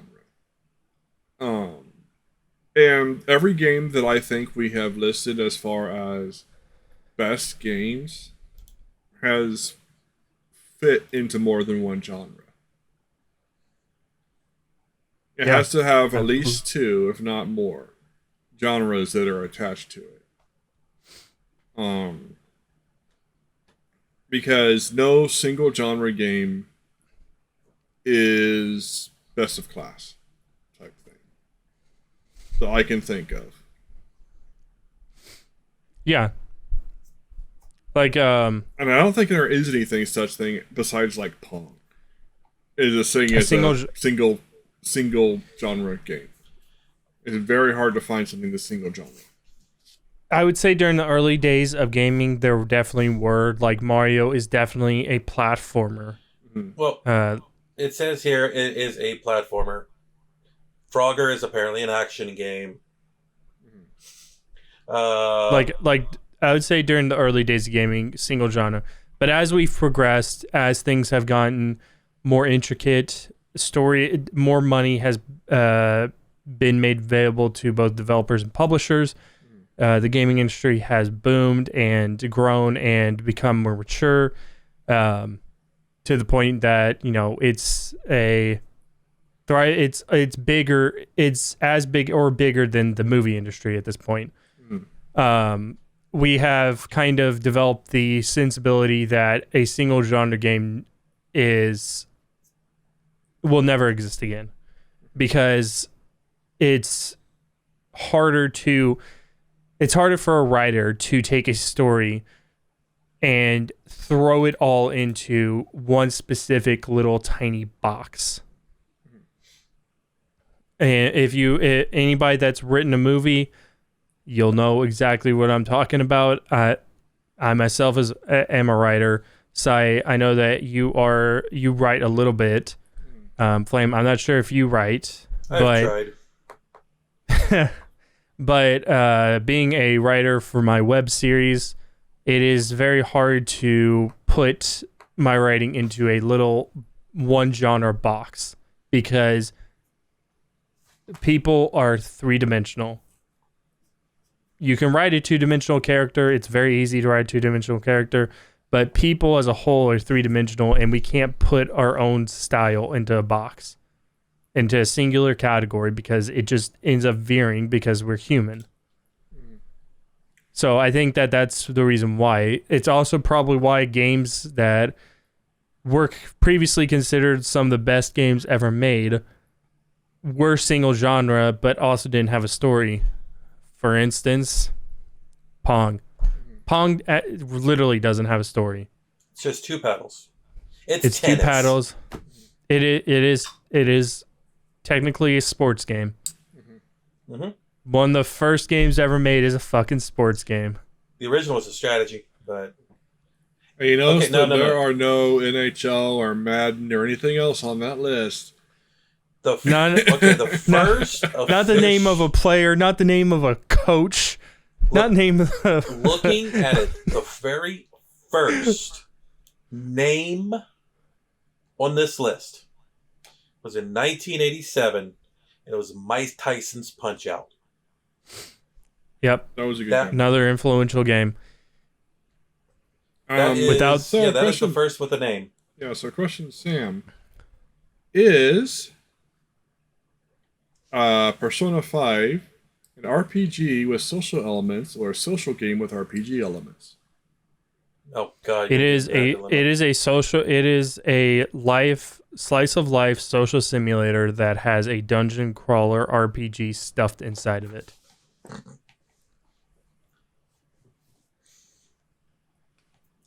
Because the biggest draw that made Persona very popular is the slice of life social simulator. Mm-hmm. People are, and this isn't like me talking down at people. People are very lonely. Mm-hmm. Nothing wrong with it. Especially over the last 2 years. Yes, especially over the last 2 years. People are super lonely. Getting to live in this world that, yes, there's this fantastical element, but it's still this slice of life style. I would say I'd say Persona has its roots in slice of life anime. Yeah, so I agree with that. Whereas, and even 4 is a lot more of a slice of life than it is the dungeon crawling elements. Because you have a lot, you're sitting there, listening, you're reading through and listening to a lot of story of these friends coming together, becoming friends, and dealing with all the stuff that's happening. Facing their inner selves. Yeah. You know, there are some interesting moments and revelations and some of the characters in there, but I'm not going to spoil anything on that one. But yeah, but just overall, I don't know if 3 is the same way, and 3, 2, 1 are as far as the social simulation, but I know 5 leans a lot more into that social side. I would say that 1, 2, and 3. 1 and 2 are definitely dungeon crawlers that have a drama aspect to them.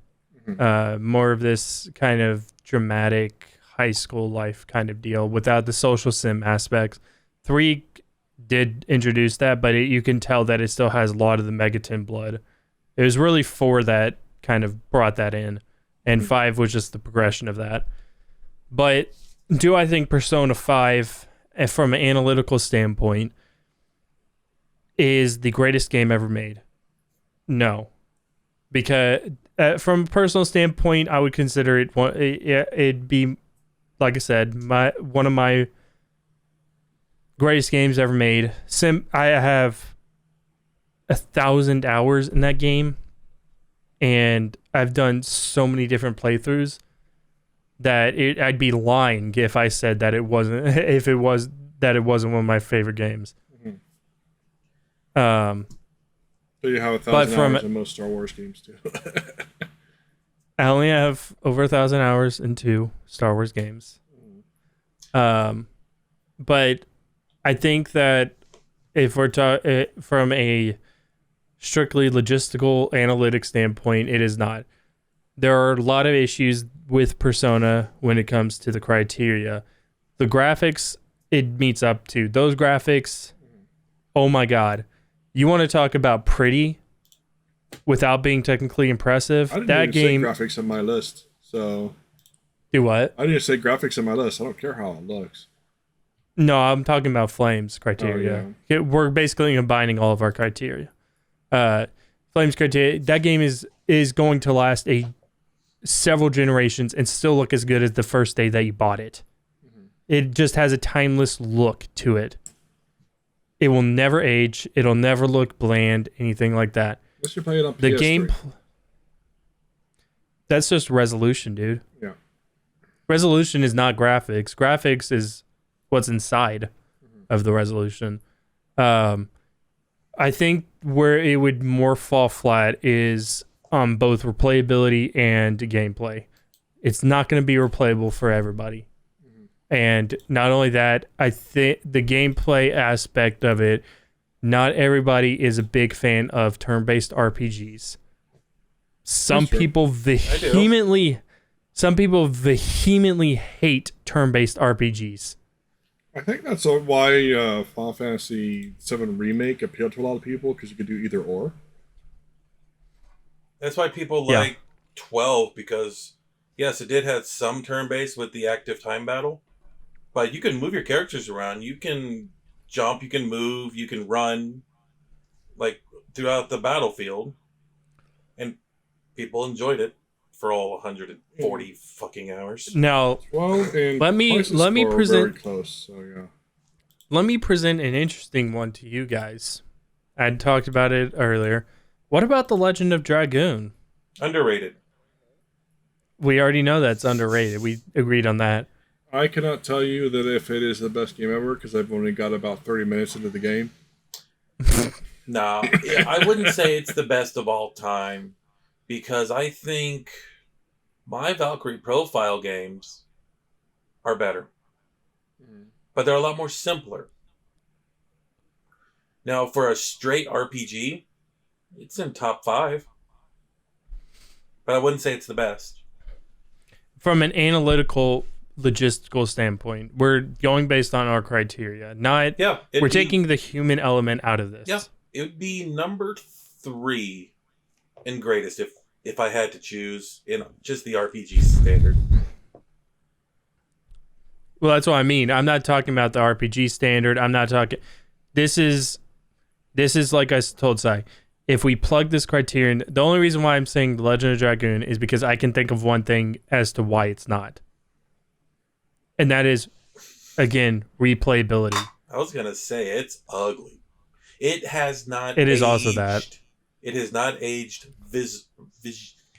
visually, thank you, since the PlayStation 1 days.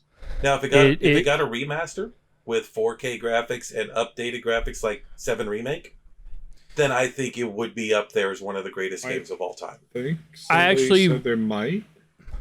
I actually don't want to see it have the same graphics as 7 Remake because as good as 7 Remake looks, it falls into the same thing that I said before about the Force Unleashed. 7 Remake is very technically impressive. I don't see a lot of artistic vision there. Whenever I play Horizon Zero Dawn, I see lush, beautiful environments. I see immaculate details on clothing that some artist had to spend hours going through. I see all of that. And you don't want to see that I want to see in a... But 7 Remake doesn't have that same thing. 7 Remake is an extremely technically impressive game. It looks good from a technical standpoint, but there's not a lot of artistic vision. And I think that comes down to the fact that 7 Remake mostly takes place in metropolitan areas where you get more limited. There's not as much detail that you can put it.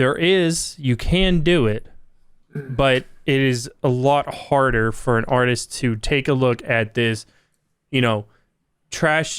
I don't want to call it a trash heap of a city, but it always looked like a trash heap of a city to me. It is. It pretty much is. So yeah. That's what it always looked like to me. It's literally just made out of trash.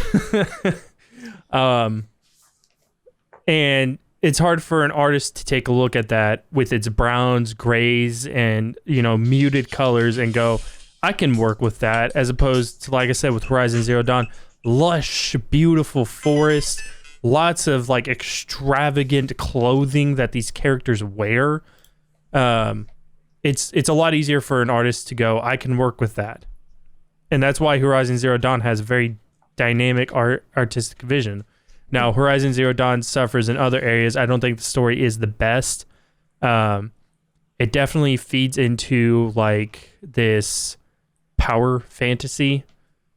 If we're talking about Zero Dawn's story, it goes off the deep end at the end.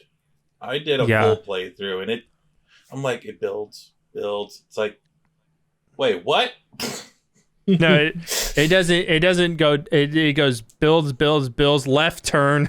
Well, when you're playing the game, you're getting all this information about who came before, what happened to the world. You're like, ooh, this is good. Get a little bit more. Ooh, there was a war. Okay.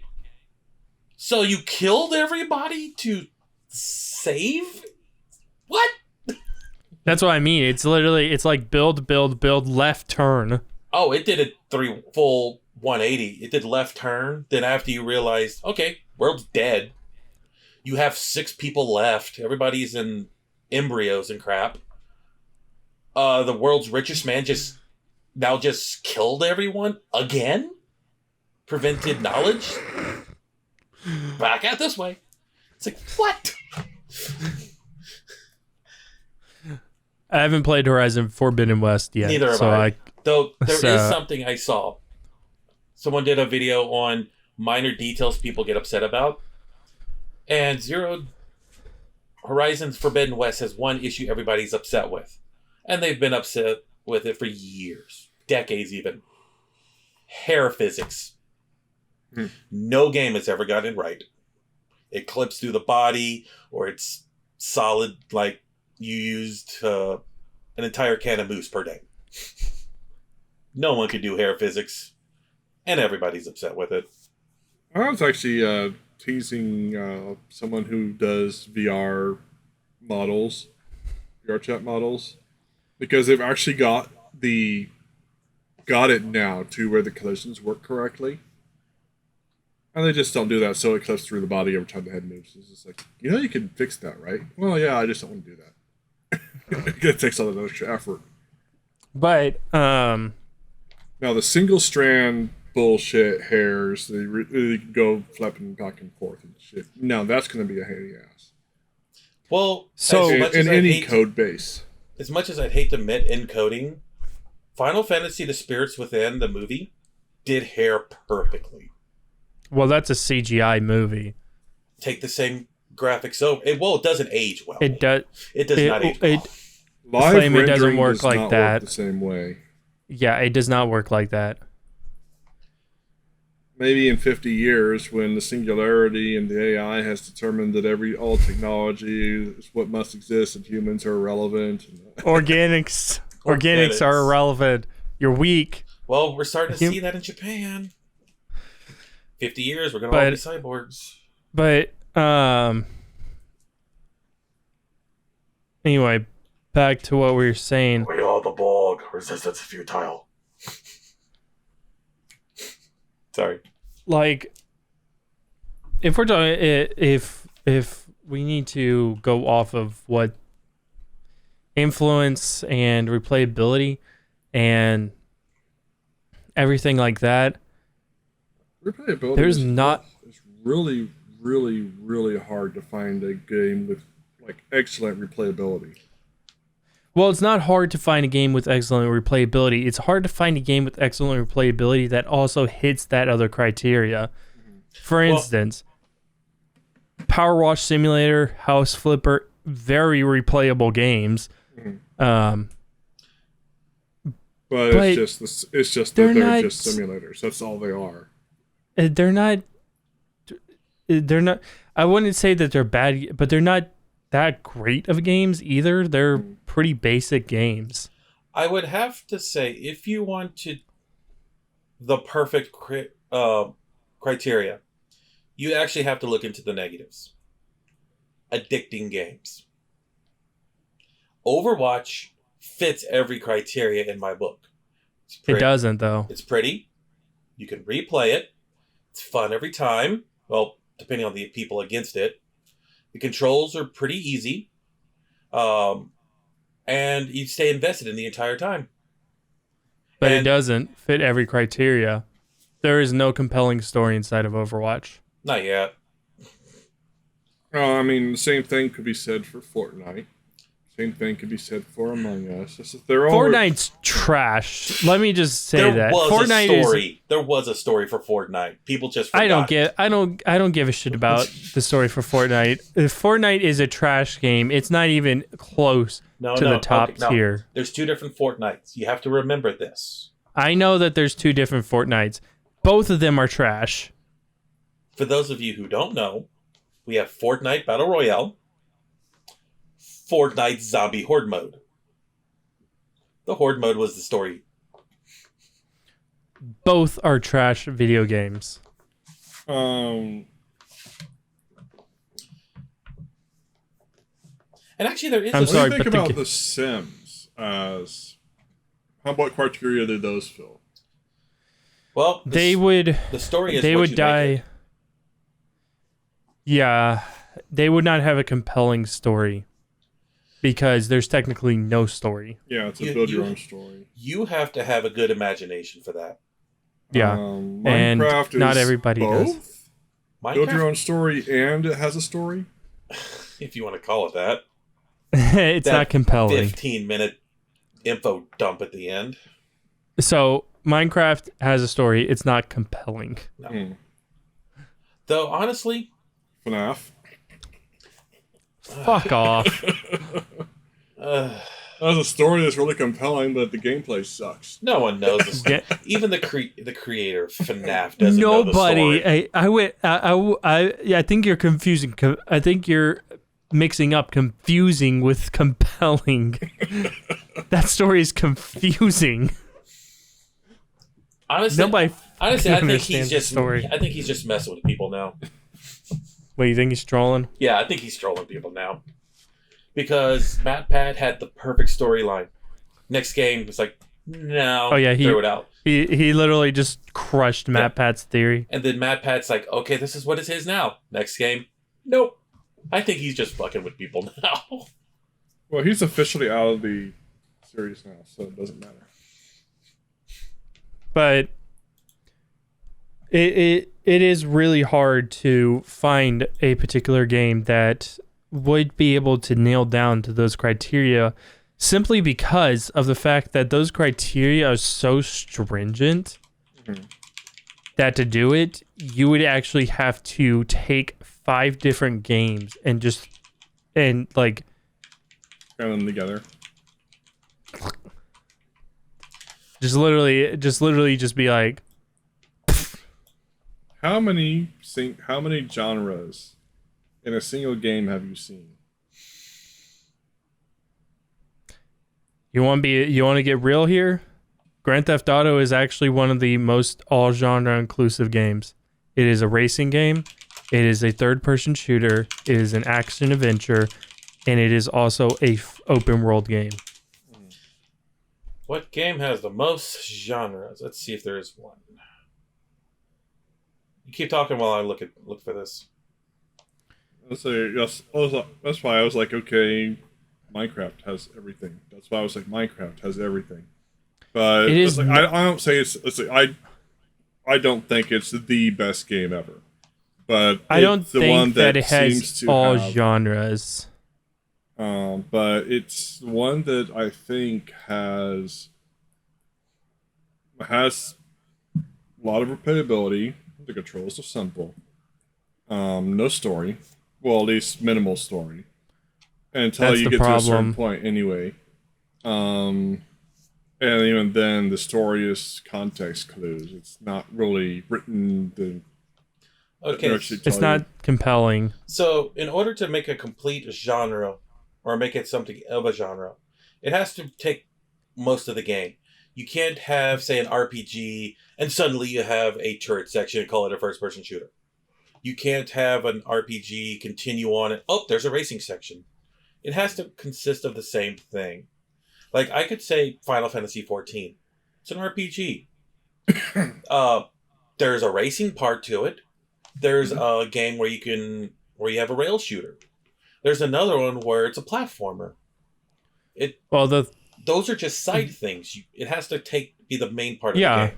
It has to take up a significant portion. That's why I said Grand Theft Auto has other portions that are but you're not minor aspects. You're not racing every match. You're not. Actually, you are. Technically, in between missions, you driving around would technically be considered racing. Well, with this GTA, it's actually a collision simulator. But hey, listen, we all have BMG, so so we all know the collision simulator. Greatest game of all time, Goat Simulator. All right, episode done. We figured it out. We found the best game ever made. Oh God, that game's only so good because it's so broken. Yeah, even the advertisement is millions of bugs. We only fix the game-breaking ones. I just think that's genius. That it's like you can advertise that you have millions of bugs. What do you think is the worst game of all time? Let's change the subject a little bit. Expand we can expand it. Because if we're trying to figure out what the best of all time is, what is the worst? The worst would have to be the exact antithesis to that. It would have to have the most lackluster story, or no story, No, actually, the most lackluster story. I think no story is better than having a really shit story, honestly. And no, it's not E.T. I will say this now. I'm with Angry Video Game Nerd. E.T. It's not the worst of all time. It's the budget, for the time constraints, for what it was trying to do at the time. It's impressive. It is damn impressive. I think that E.T. is the greatest. E.T. is the greatest video game story ever told. It's the greatest rushed game of all time. It was only, 6 weeks? 5 weeks? Yeah. Something like that? Yep. 6 weeks. It is the greatest video game story ever told. But it is not the worst game ever of all time. The story of how this one singular game crashed the video game market is not true at all. The video game market... help. No, it didn't. The video game market was going to crash, and it somehow got blamed on E.T. Wow, this list I found on Screen Rant. Daikatana? No, it's not even on here. Postal 3's on here. Postal 3's garbage, dude. Fighter Within, Flat Out. You know, how that actually made it in the top 25. Wow, I didn't even know that game did. You Rambo, know, the video games. I think from a human perspective, not the logistical one that I'm trying to say, but from a human perspective, there actually could be one that may be the worst game from a human perspective. It's a game that came out recently. It's called The Suicide of Rachel Foster. I've heard of it, and I've been intrigued. But it glorifies pedophilia. Yeah. It glorifies rape, and it victim blames Rachel Foster, the underage girl. It victim blames her for committing suicide by saying that it basically tore apart two families with one action, which I think is vile and disgusting. So from a human aspect, that might actually be the worst game. There's one worse. But I'll get to that here in a second because it's on no lists. I only remember hearing about it and then trying to find a copy of it because it is banned in like 99% of the world. But if I found a copy, I tried to download it, instant virus. It's that bad. Damn. Do you know Custer's Revenge? No. The top 5 on Screen Rants that consider their worst. Leisure Suit Larry Box Office Bust, Yaris, Ride to Hell Retribution, with a lot of over-the-clothes action. Something called... Yeah, that game is pretty vile. Something called Family Party, and Big Rigs Over the Road Racing. Is Big Rigs even a game, though? You're a winner. I mean, I have to agree with James on this. Is it really a game if you can't lose? Okay, so what do you think it is? One of the games, and this is something, it's like I've never played it, but I've seen it played. Superman 64. Again, it's not as bad as what people think. Oh, it's bad. Sure, it's bad, but it's not one of the greatest. I mean, the worst. And how is though. How is any Leisure Suit Larry even on a list? Because they're parody games anyway. I think Leisure Suit Larry Box Office Bust is whenever they whenever the parody stopped being funny. That happened with Alpha Cum I can't speak Greek. The one where he goes to college. Alpha Cum Laude. Yes. But it's Alpha Cum Laude. C-U-M. Well, cum is spelled like that. So, there was a game, came out turn of the century. Your one goal in the entire game is to rape 2 women, enslave them, and impregnate them. It's a mother-daughter characters, and the game is called Reballing. Oh yeah, I know about Replay. Yeah. Once it was released, it was banned in 99% of the world. Yep. Because of how vulgar, how disgusting, how immature the game is. But let me ask the you entire this. world says no, you know you just made a bad game. Let me ask you this. With that's glorifying one aspect out of the suicide of Rachel Foster, as opposed to 4 vile actions. But the thing is with the suicide of Rachel, is it still gettable? You can still play it. You can't play Replay. Yeah, I think it's Replay is a little bit more in your face. Suicide of Rachel Foster is a little bit more under the cuff. Mm-hmm. The writers were clearly smart. Me personally, I think that Replay could have very easily been a troll trying to fuck with people. Because you got to think about it. Who in even their wrong mind would actively put together a game like Replay if it wasn't a troll? You'd actually have to be in a mental institution. Probably the same guy who made Hatred. Hatred's not offensive. Why do people think that? I thought you said it was. No, it's a shit I said game. I said it's a shitty game. It's not offensive. At least it's no more offensive than GTA is when you can run around and just shoot people for fun. It is a shitty game that aims to be shocking for the sake of being shocking. I think it is also a troll of a game. Huh. Yeah, troll games really surprising. don't qualify for like the worst because they were made to be bad. Or they're made to just be offensive and vile. And I think that maybe the guy that made Replay did the exact same thing. Okay, I found something here. Go PC for World put up a list of the most offensive games of all time. 15 is Raid Gaza.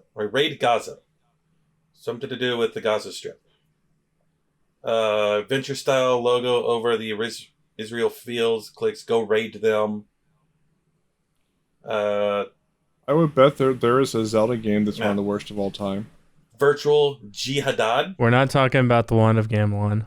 So, you know what a jihad is, right? Yeah. Yes. Apparently, there's a virtual version of someone doing that. Go away, pop-ups. Manhunt 2. There's a good one. Apparently, it's... Offensive? Yes. Players perform visually detailed executions using objects at hand, shards of glass through throats, toilet seats to bludgeon, hypodermic needles. But offensive. I don't know.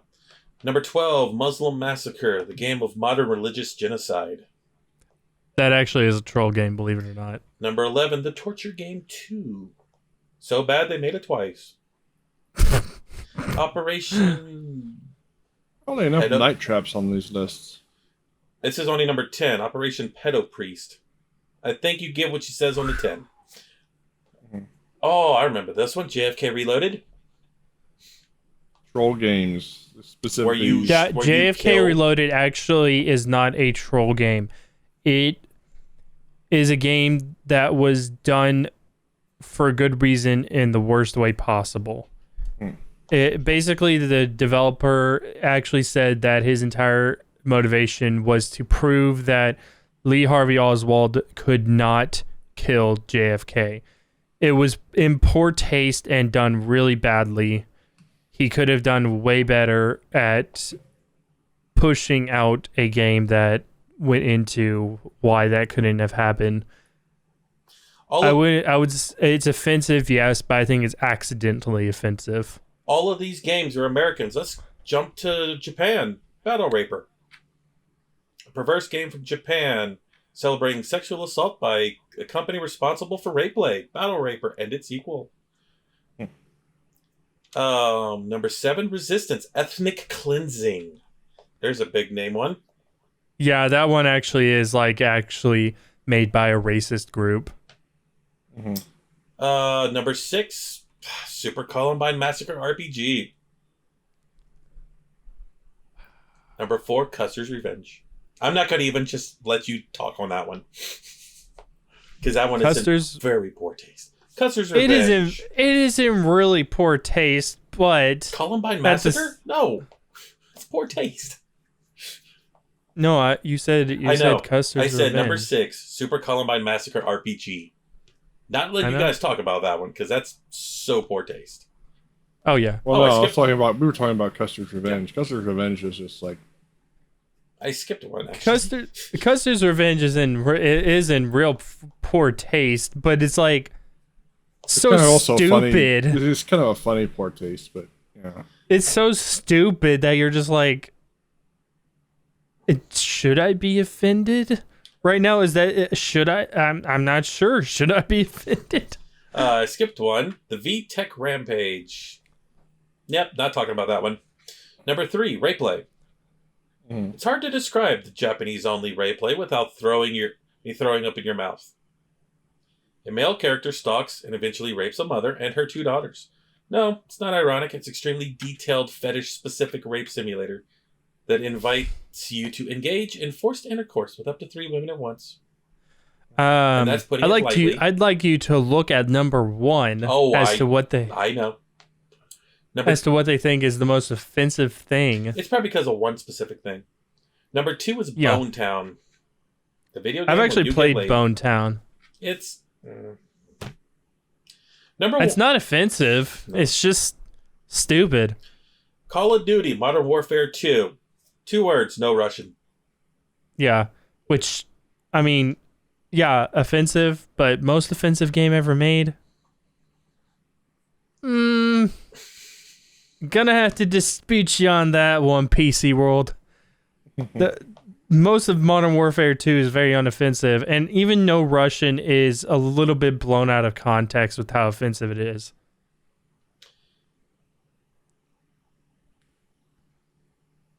Yeah. There's far, far worse things in modern games than No Russian. So yeah, just to see Replay up there, in my opinion, it's the worst. It's one man's fetish game that got out of hand. Well, I would say that a worst mass-produced, publicly available, still available game would probably be a better... That's weird. So, better description than... This game you cannot get anywhere except for bootlegs and from... Yeah. Yeah. Not only that, the fact that the machinations of the writers is so cleverly, not hidden, but really smartly, almost in an evil way, smartly woven in so that people don't try to have it pulled from everywhere. For those that don't know, The Suicide of Rachel Foster is a game that was released a few weeks back, maybe a month or so ago. I can't even really remember. And it details an entire story of... It's still on Steam. Let's see what it says. Keep talking. It details an entire story of how a woman has gone back to her childhood town to repair a old, mid-century or something hotel. And along the way, you end up going through and discovering what this woman's father did to this underage girl. He abused her, sexually assaulted her, cheated on his own wife, which is already fucked up. And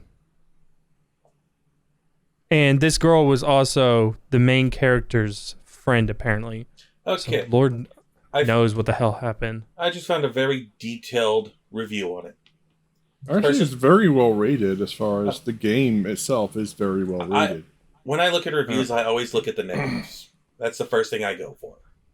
I can see people getting offended by it. This person played for 8 hours, so they got a good concept of the game. Classic walking simulator with a horror-like atmosphere that starts strong, but eventually crumbles under its own weight. The best feature of the game is the location. The Timberline Hotel is absolutely gorgeous and well designed. It almost feels like the player walks into the halls of a real location. Graphics are overall beautiful, although there are a few low-quality textures here and there. Sound design is fantastic. The ambient sounds fit the location, and the setting, floor creaks, crawl space walls crumble, the wind howls, and so on. If you play the game with headphones, you can completely immerse yourself overall in gameplay. Voice acting is great. The actors really bring the two main characters to life. The game establishes a really creepy ambience from the start and manages to uphold it to the very end, keeping the player in the almost constant unnerving tension without using cheap tricks. Unfortunately, as the story progresses, the weak points of the game start to come out. After spoilers, if anyone ever is going to play this game, after the first hour, it becomes obvious that there is absolutely no point in its exploring, since nothing can be discovered or learned in addition to what the script story gives you. You can inspect several items, but they provide no new information, making this activity useless. There are certain items that are clearly visible or even highlighted, but you cannot be interacted with until the plot needs them.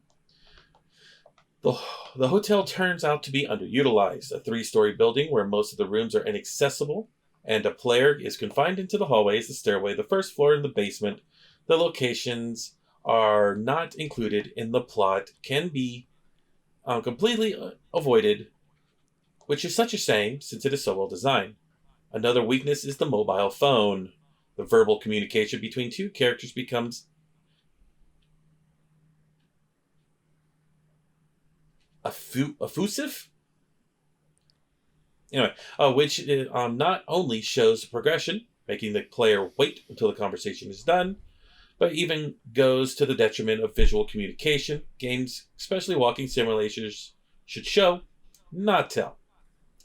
However, the most devastating was the story and the character development. The plot is okay and manages to keep the player captivated.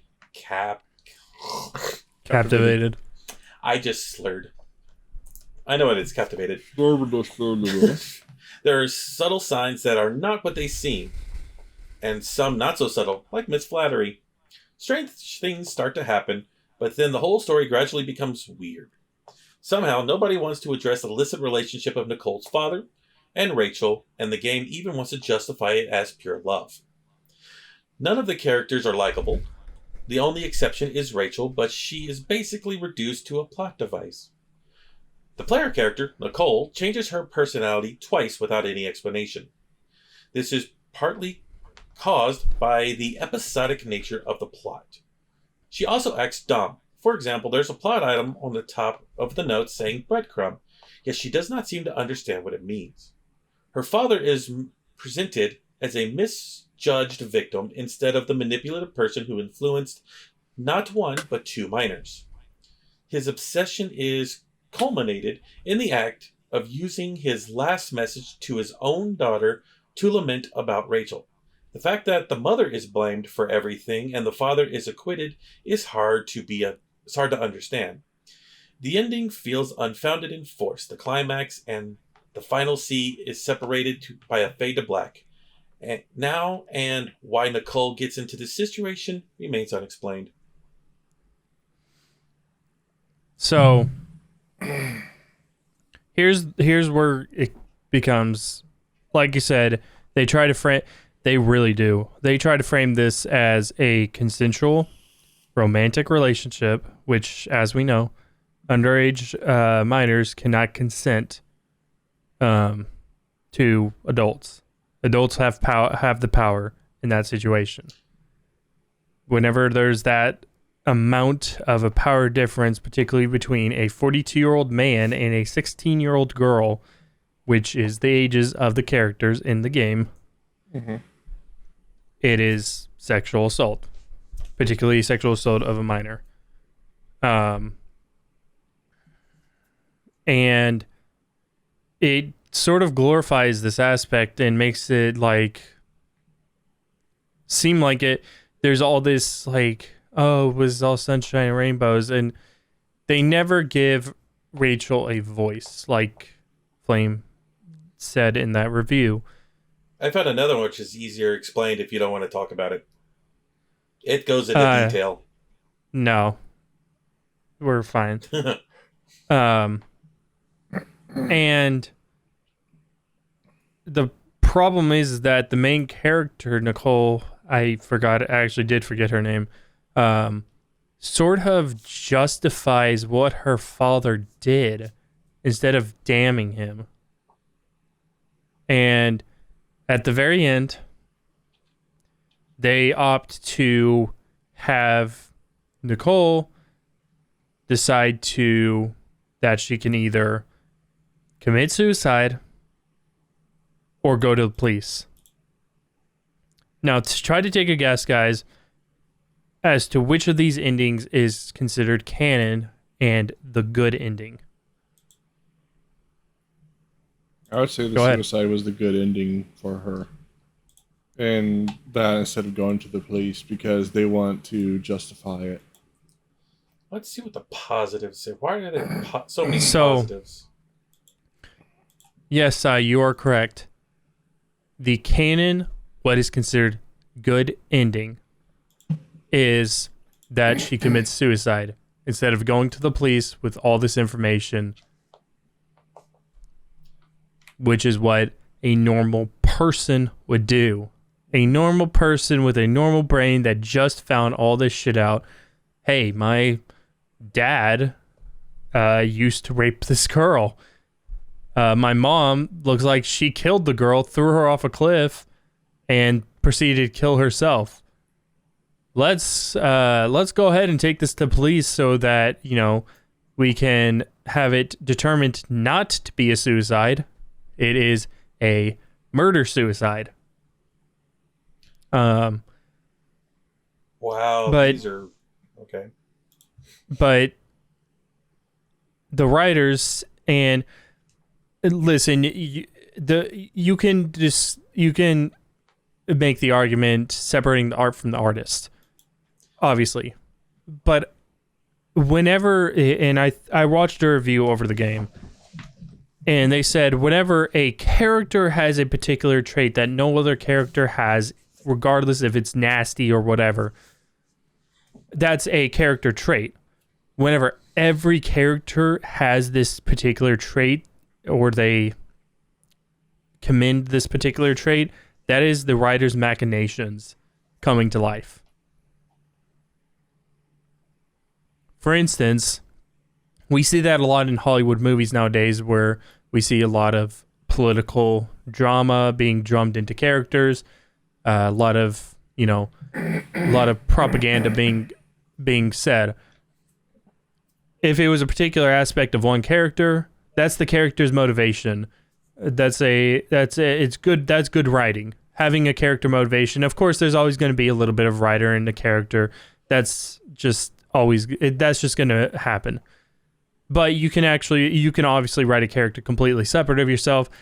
Had they wrote the father as, this damned piece of shit that was like, and it really respected like what happened, and the mother, she, because of all this, it caused mental issues for her, and she ended up taking out on the wrong person. It could have gone that direction. They could have handled it in a much better way, but they handled it in the most degrading and offensive, vile way. And to me, as a fellow writer, that feels like it is the writer's machinations coming to life. And it worries me that this game is getting such high praise, because the game does have a positive review, or positive upvotes on Steam, on Switch, on the PlayStation Store, and on Xbox. And I'm just like, people are overlooking this. And they're not looking as deep. Well, some people don't look as deep as other people do. So, as far as like looking at the story or But it's like, oh, this hotel is like the best laid out hotel I've ever seen. And sometimes I'm seeing a lot of the reviews. Like this is a very beautiful atmosphere, very beautiful game. And it's like, kind of missing out on the story aspect of it. It's just like, okay, it's really pretty.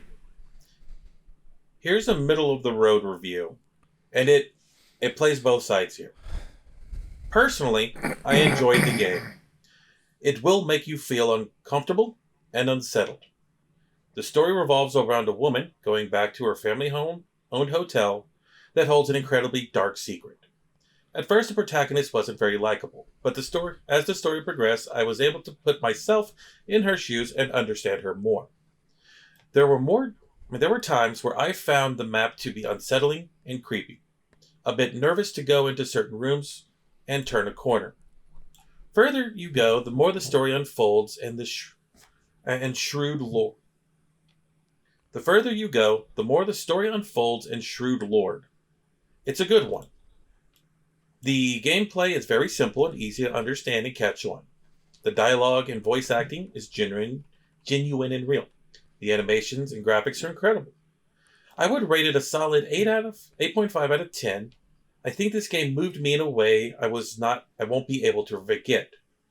I understand how others are rating this game poorly, but I personally felt they did a good job not glorifying the sensitive subjects.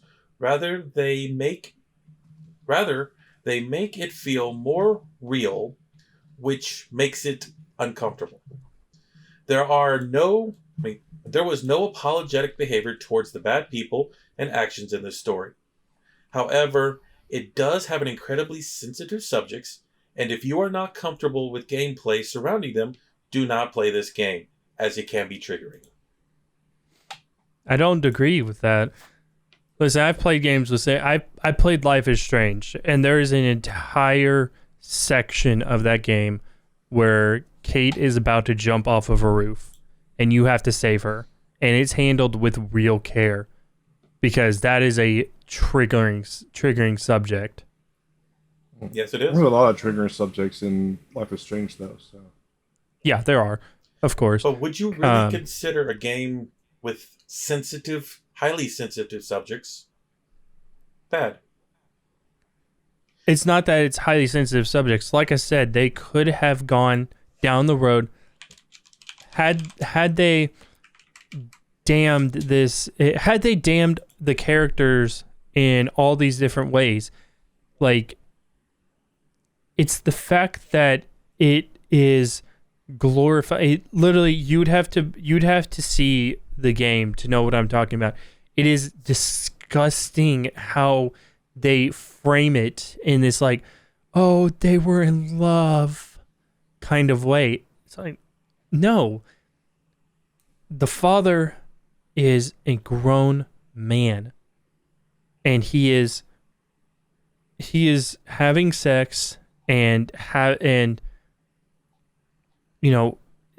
mentally ill, that he's thinking about a young 16-year-old girl who is apparently Nicole's friend in the game. I may have gotten that wrong. The way that it kind of was portrayed as maybe Nicole's friend.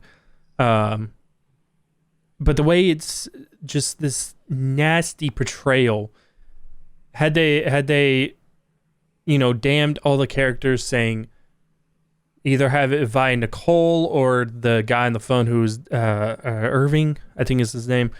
Had they had a character that was in there to be the straight man, which is usually a term in comedy, but the straight man is actually a plot device more than anything. The person who is who's an outside looking in, their brain functions correctly. Had they had somebody who was just like, after Nicole kills herself because she thinks that she can be with her family, had they had this little extra scene where Irving is like, my God, like, what have I stumbled upon here? And gets the police involved. It's determined. This would have changed the entire framework of the game. It's the fact that, one, technically the good ending is the suicide route. I'm sorry, that's disgusting.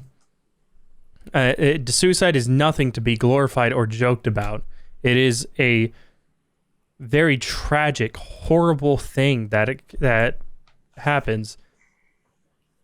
Whenever Logan Paul fucking went into the suicide forest, I was disgusted.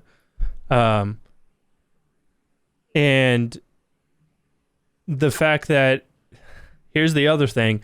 At one point, you got an achievement for doing the suicide ending. That's even more disgusting to me, in my opinion. So, no. Games with sensitive subjects would not be considered the worst game ever. Like I said, Life is Strange, one of my favorite games, deals with so many different sensitive subjects. Deals with stuff like suicide, the loss of somebody that you love. It deals with very heavy emotional things, but it does it in such a respectful way that you never feel that it's really dirty. You never feel dirty. You feel pain whenever you have to experience it, which is the exact emotion that you should feel whenever dealing with those subjects. You feel the emotional pain right here. It's the reason why I broke down during my last episode of Life is Strange.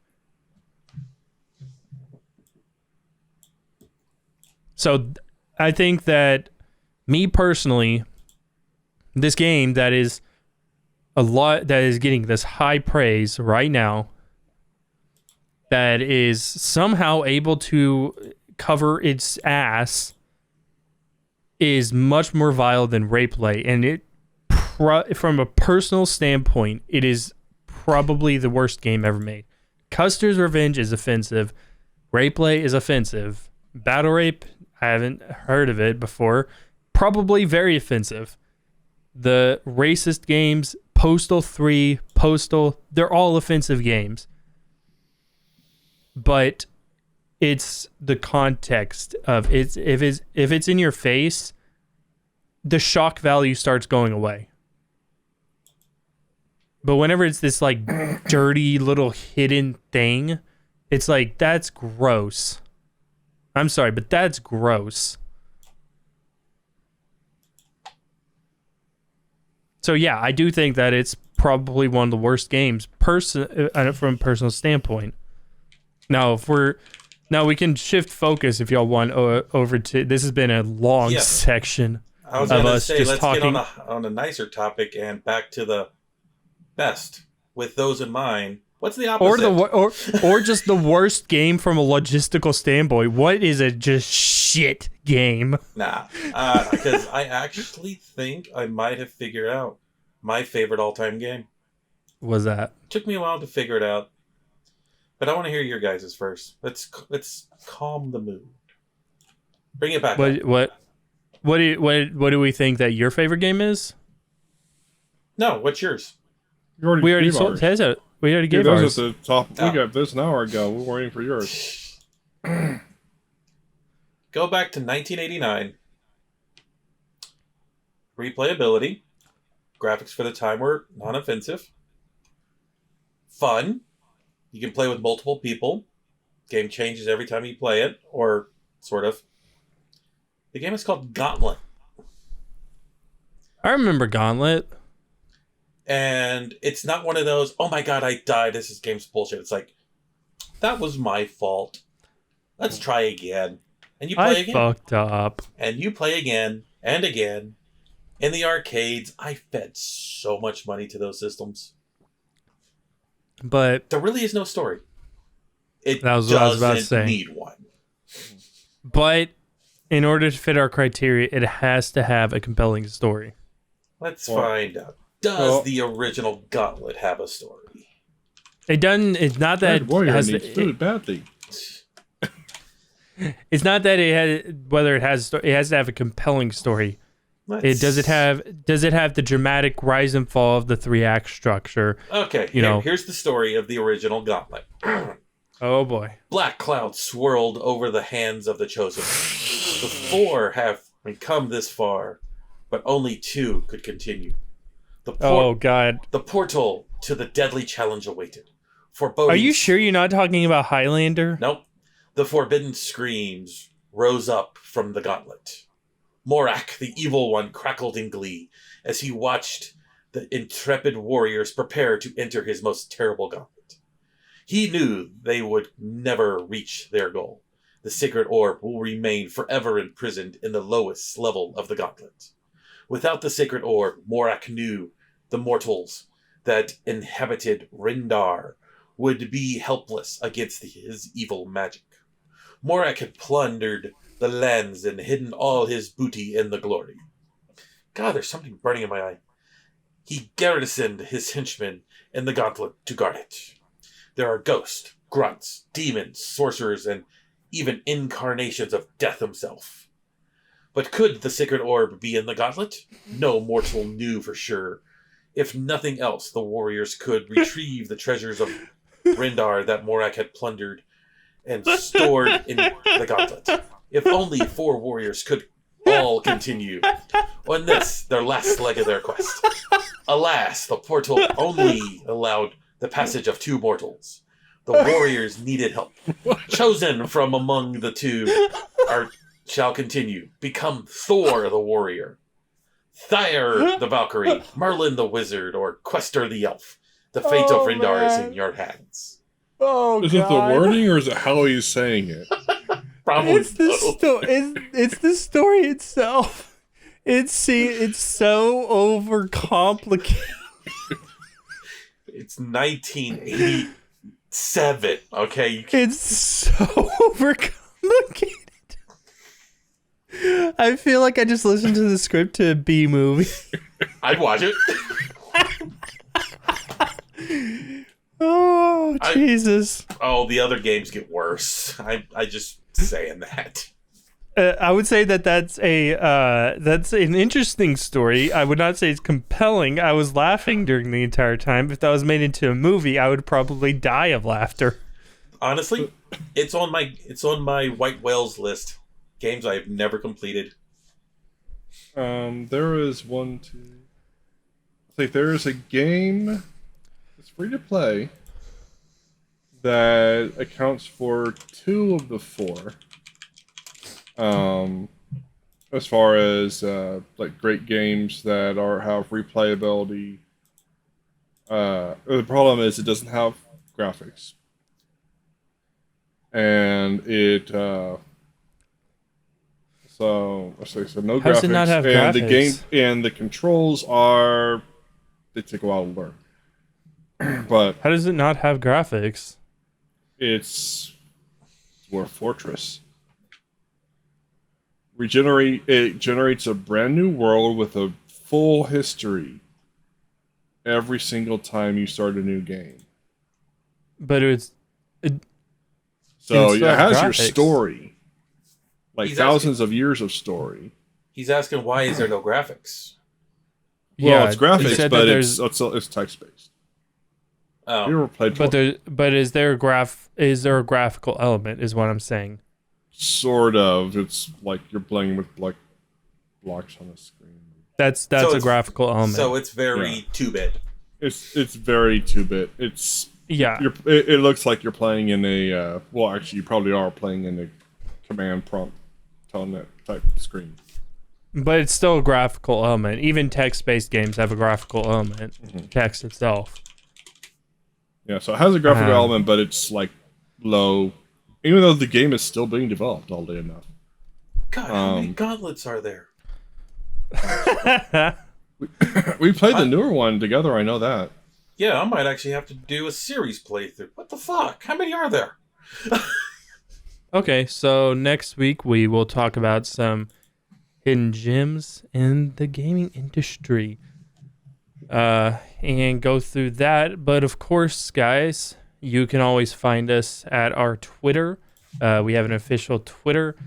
It is awesome. I recommend that y'all come follow us. It is ran by the glorious Katie, to Katie, as we call her. To Katie. Yes, to Katie. It is at Dead On Podcast. Come follow us if you're a fan. Additionally, our channel is fully set up. You can go ahead and subscribe to us. And if you want to see one of your topics in one of these videos. Leave us a comment down below or tweet at us again at deadon_podcast. And you may see your topic pop up either as a main topic or as one of the preliminary topics.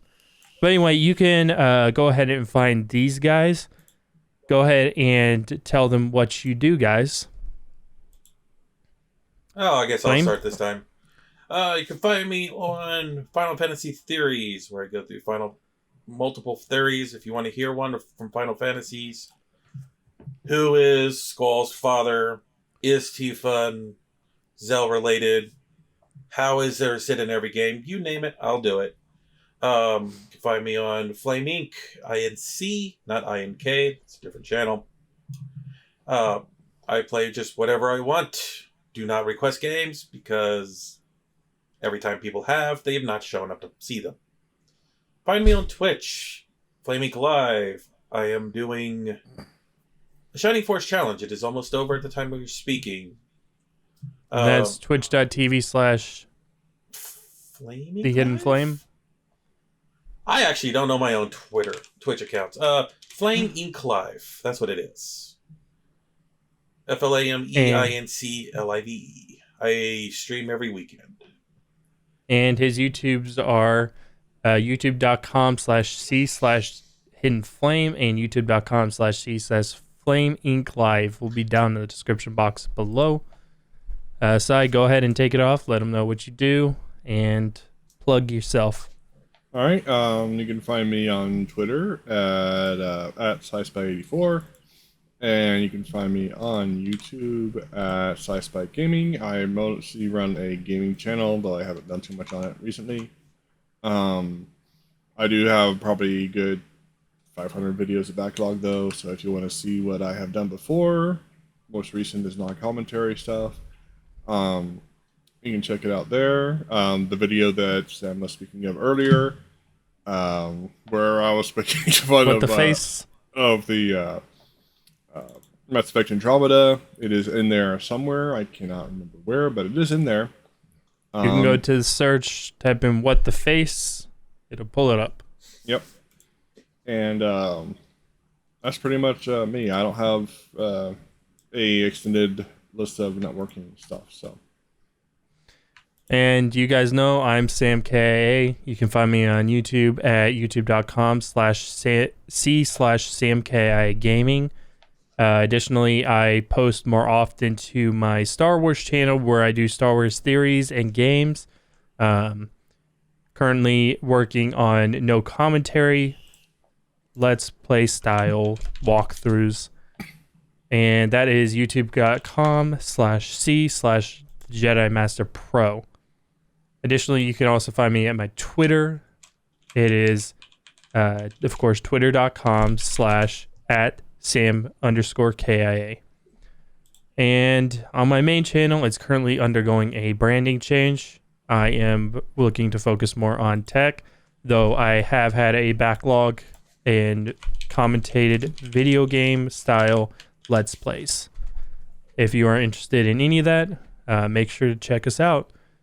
And we'll see you next time on the Dead On Podcast. Yeah, have a good one.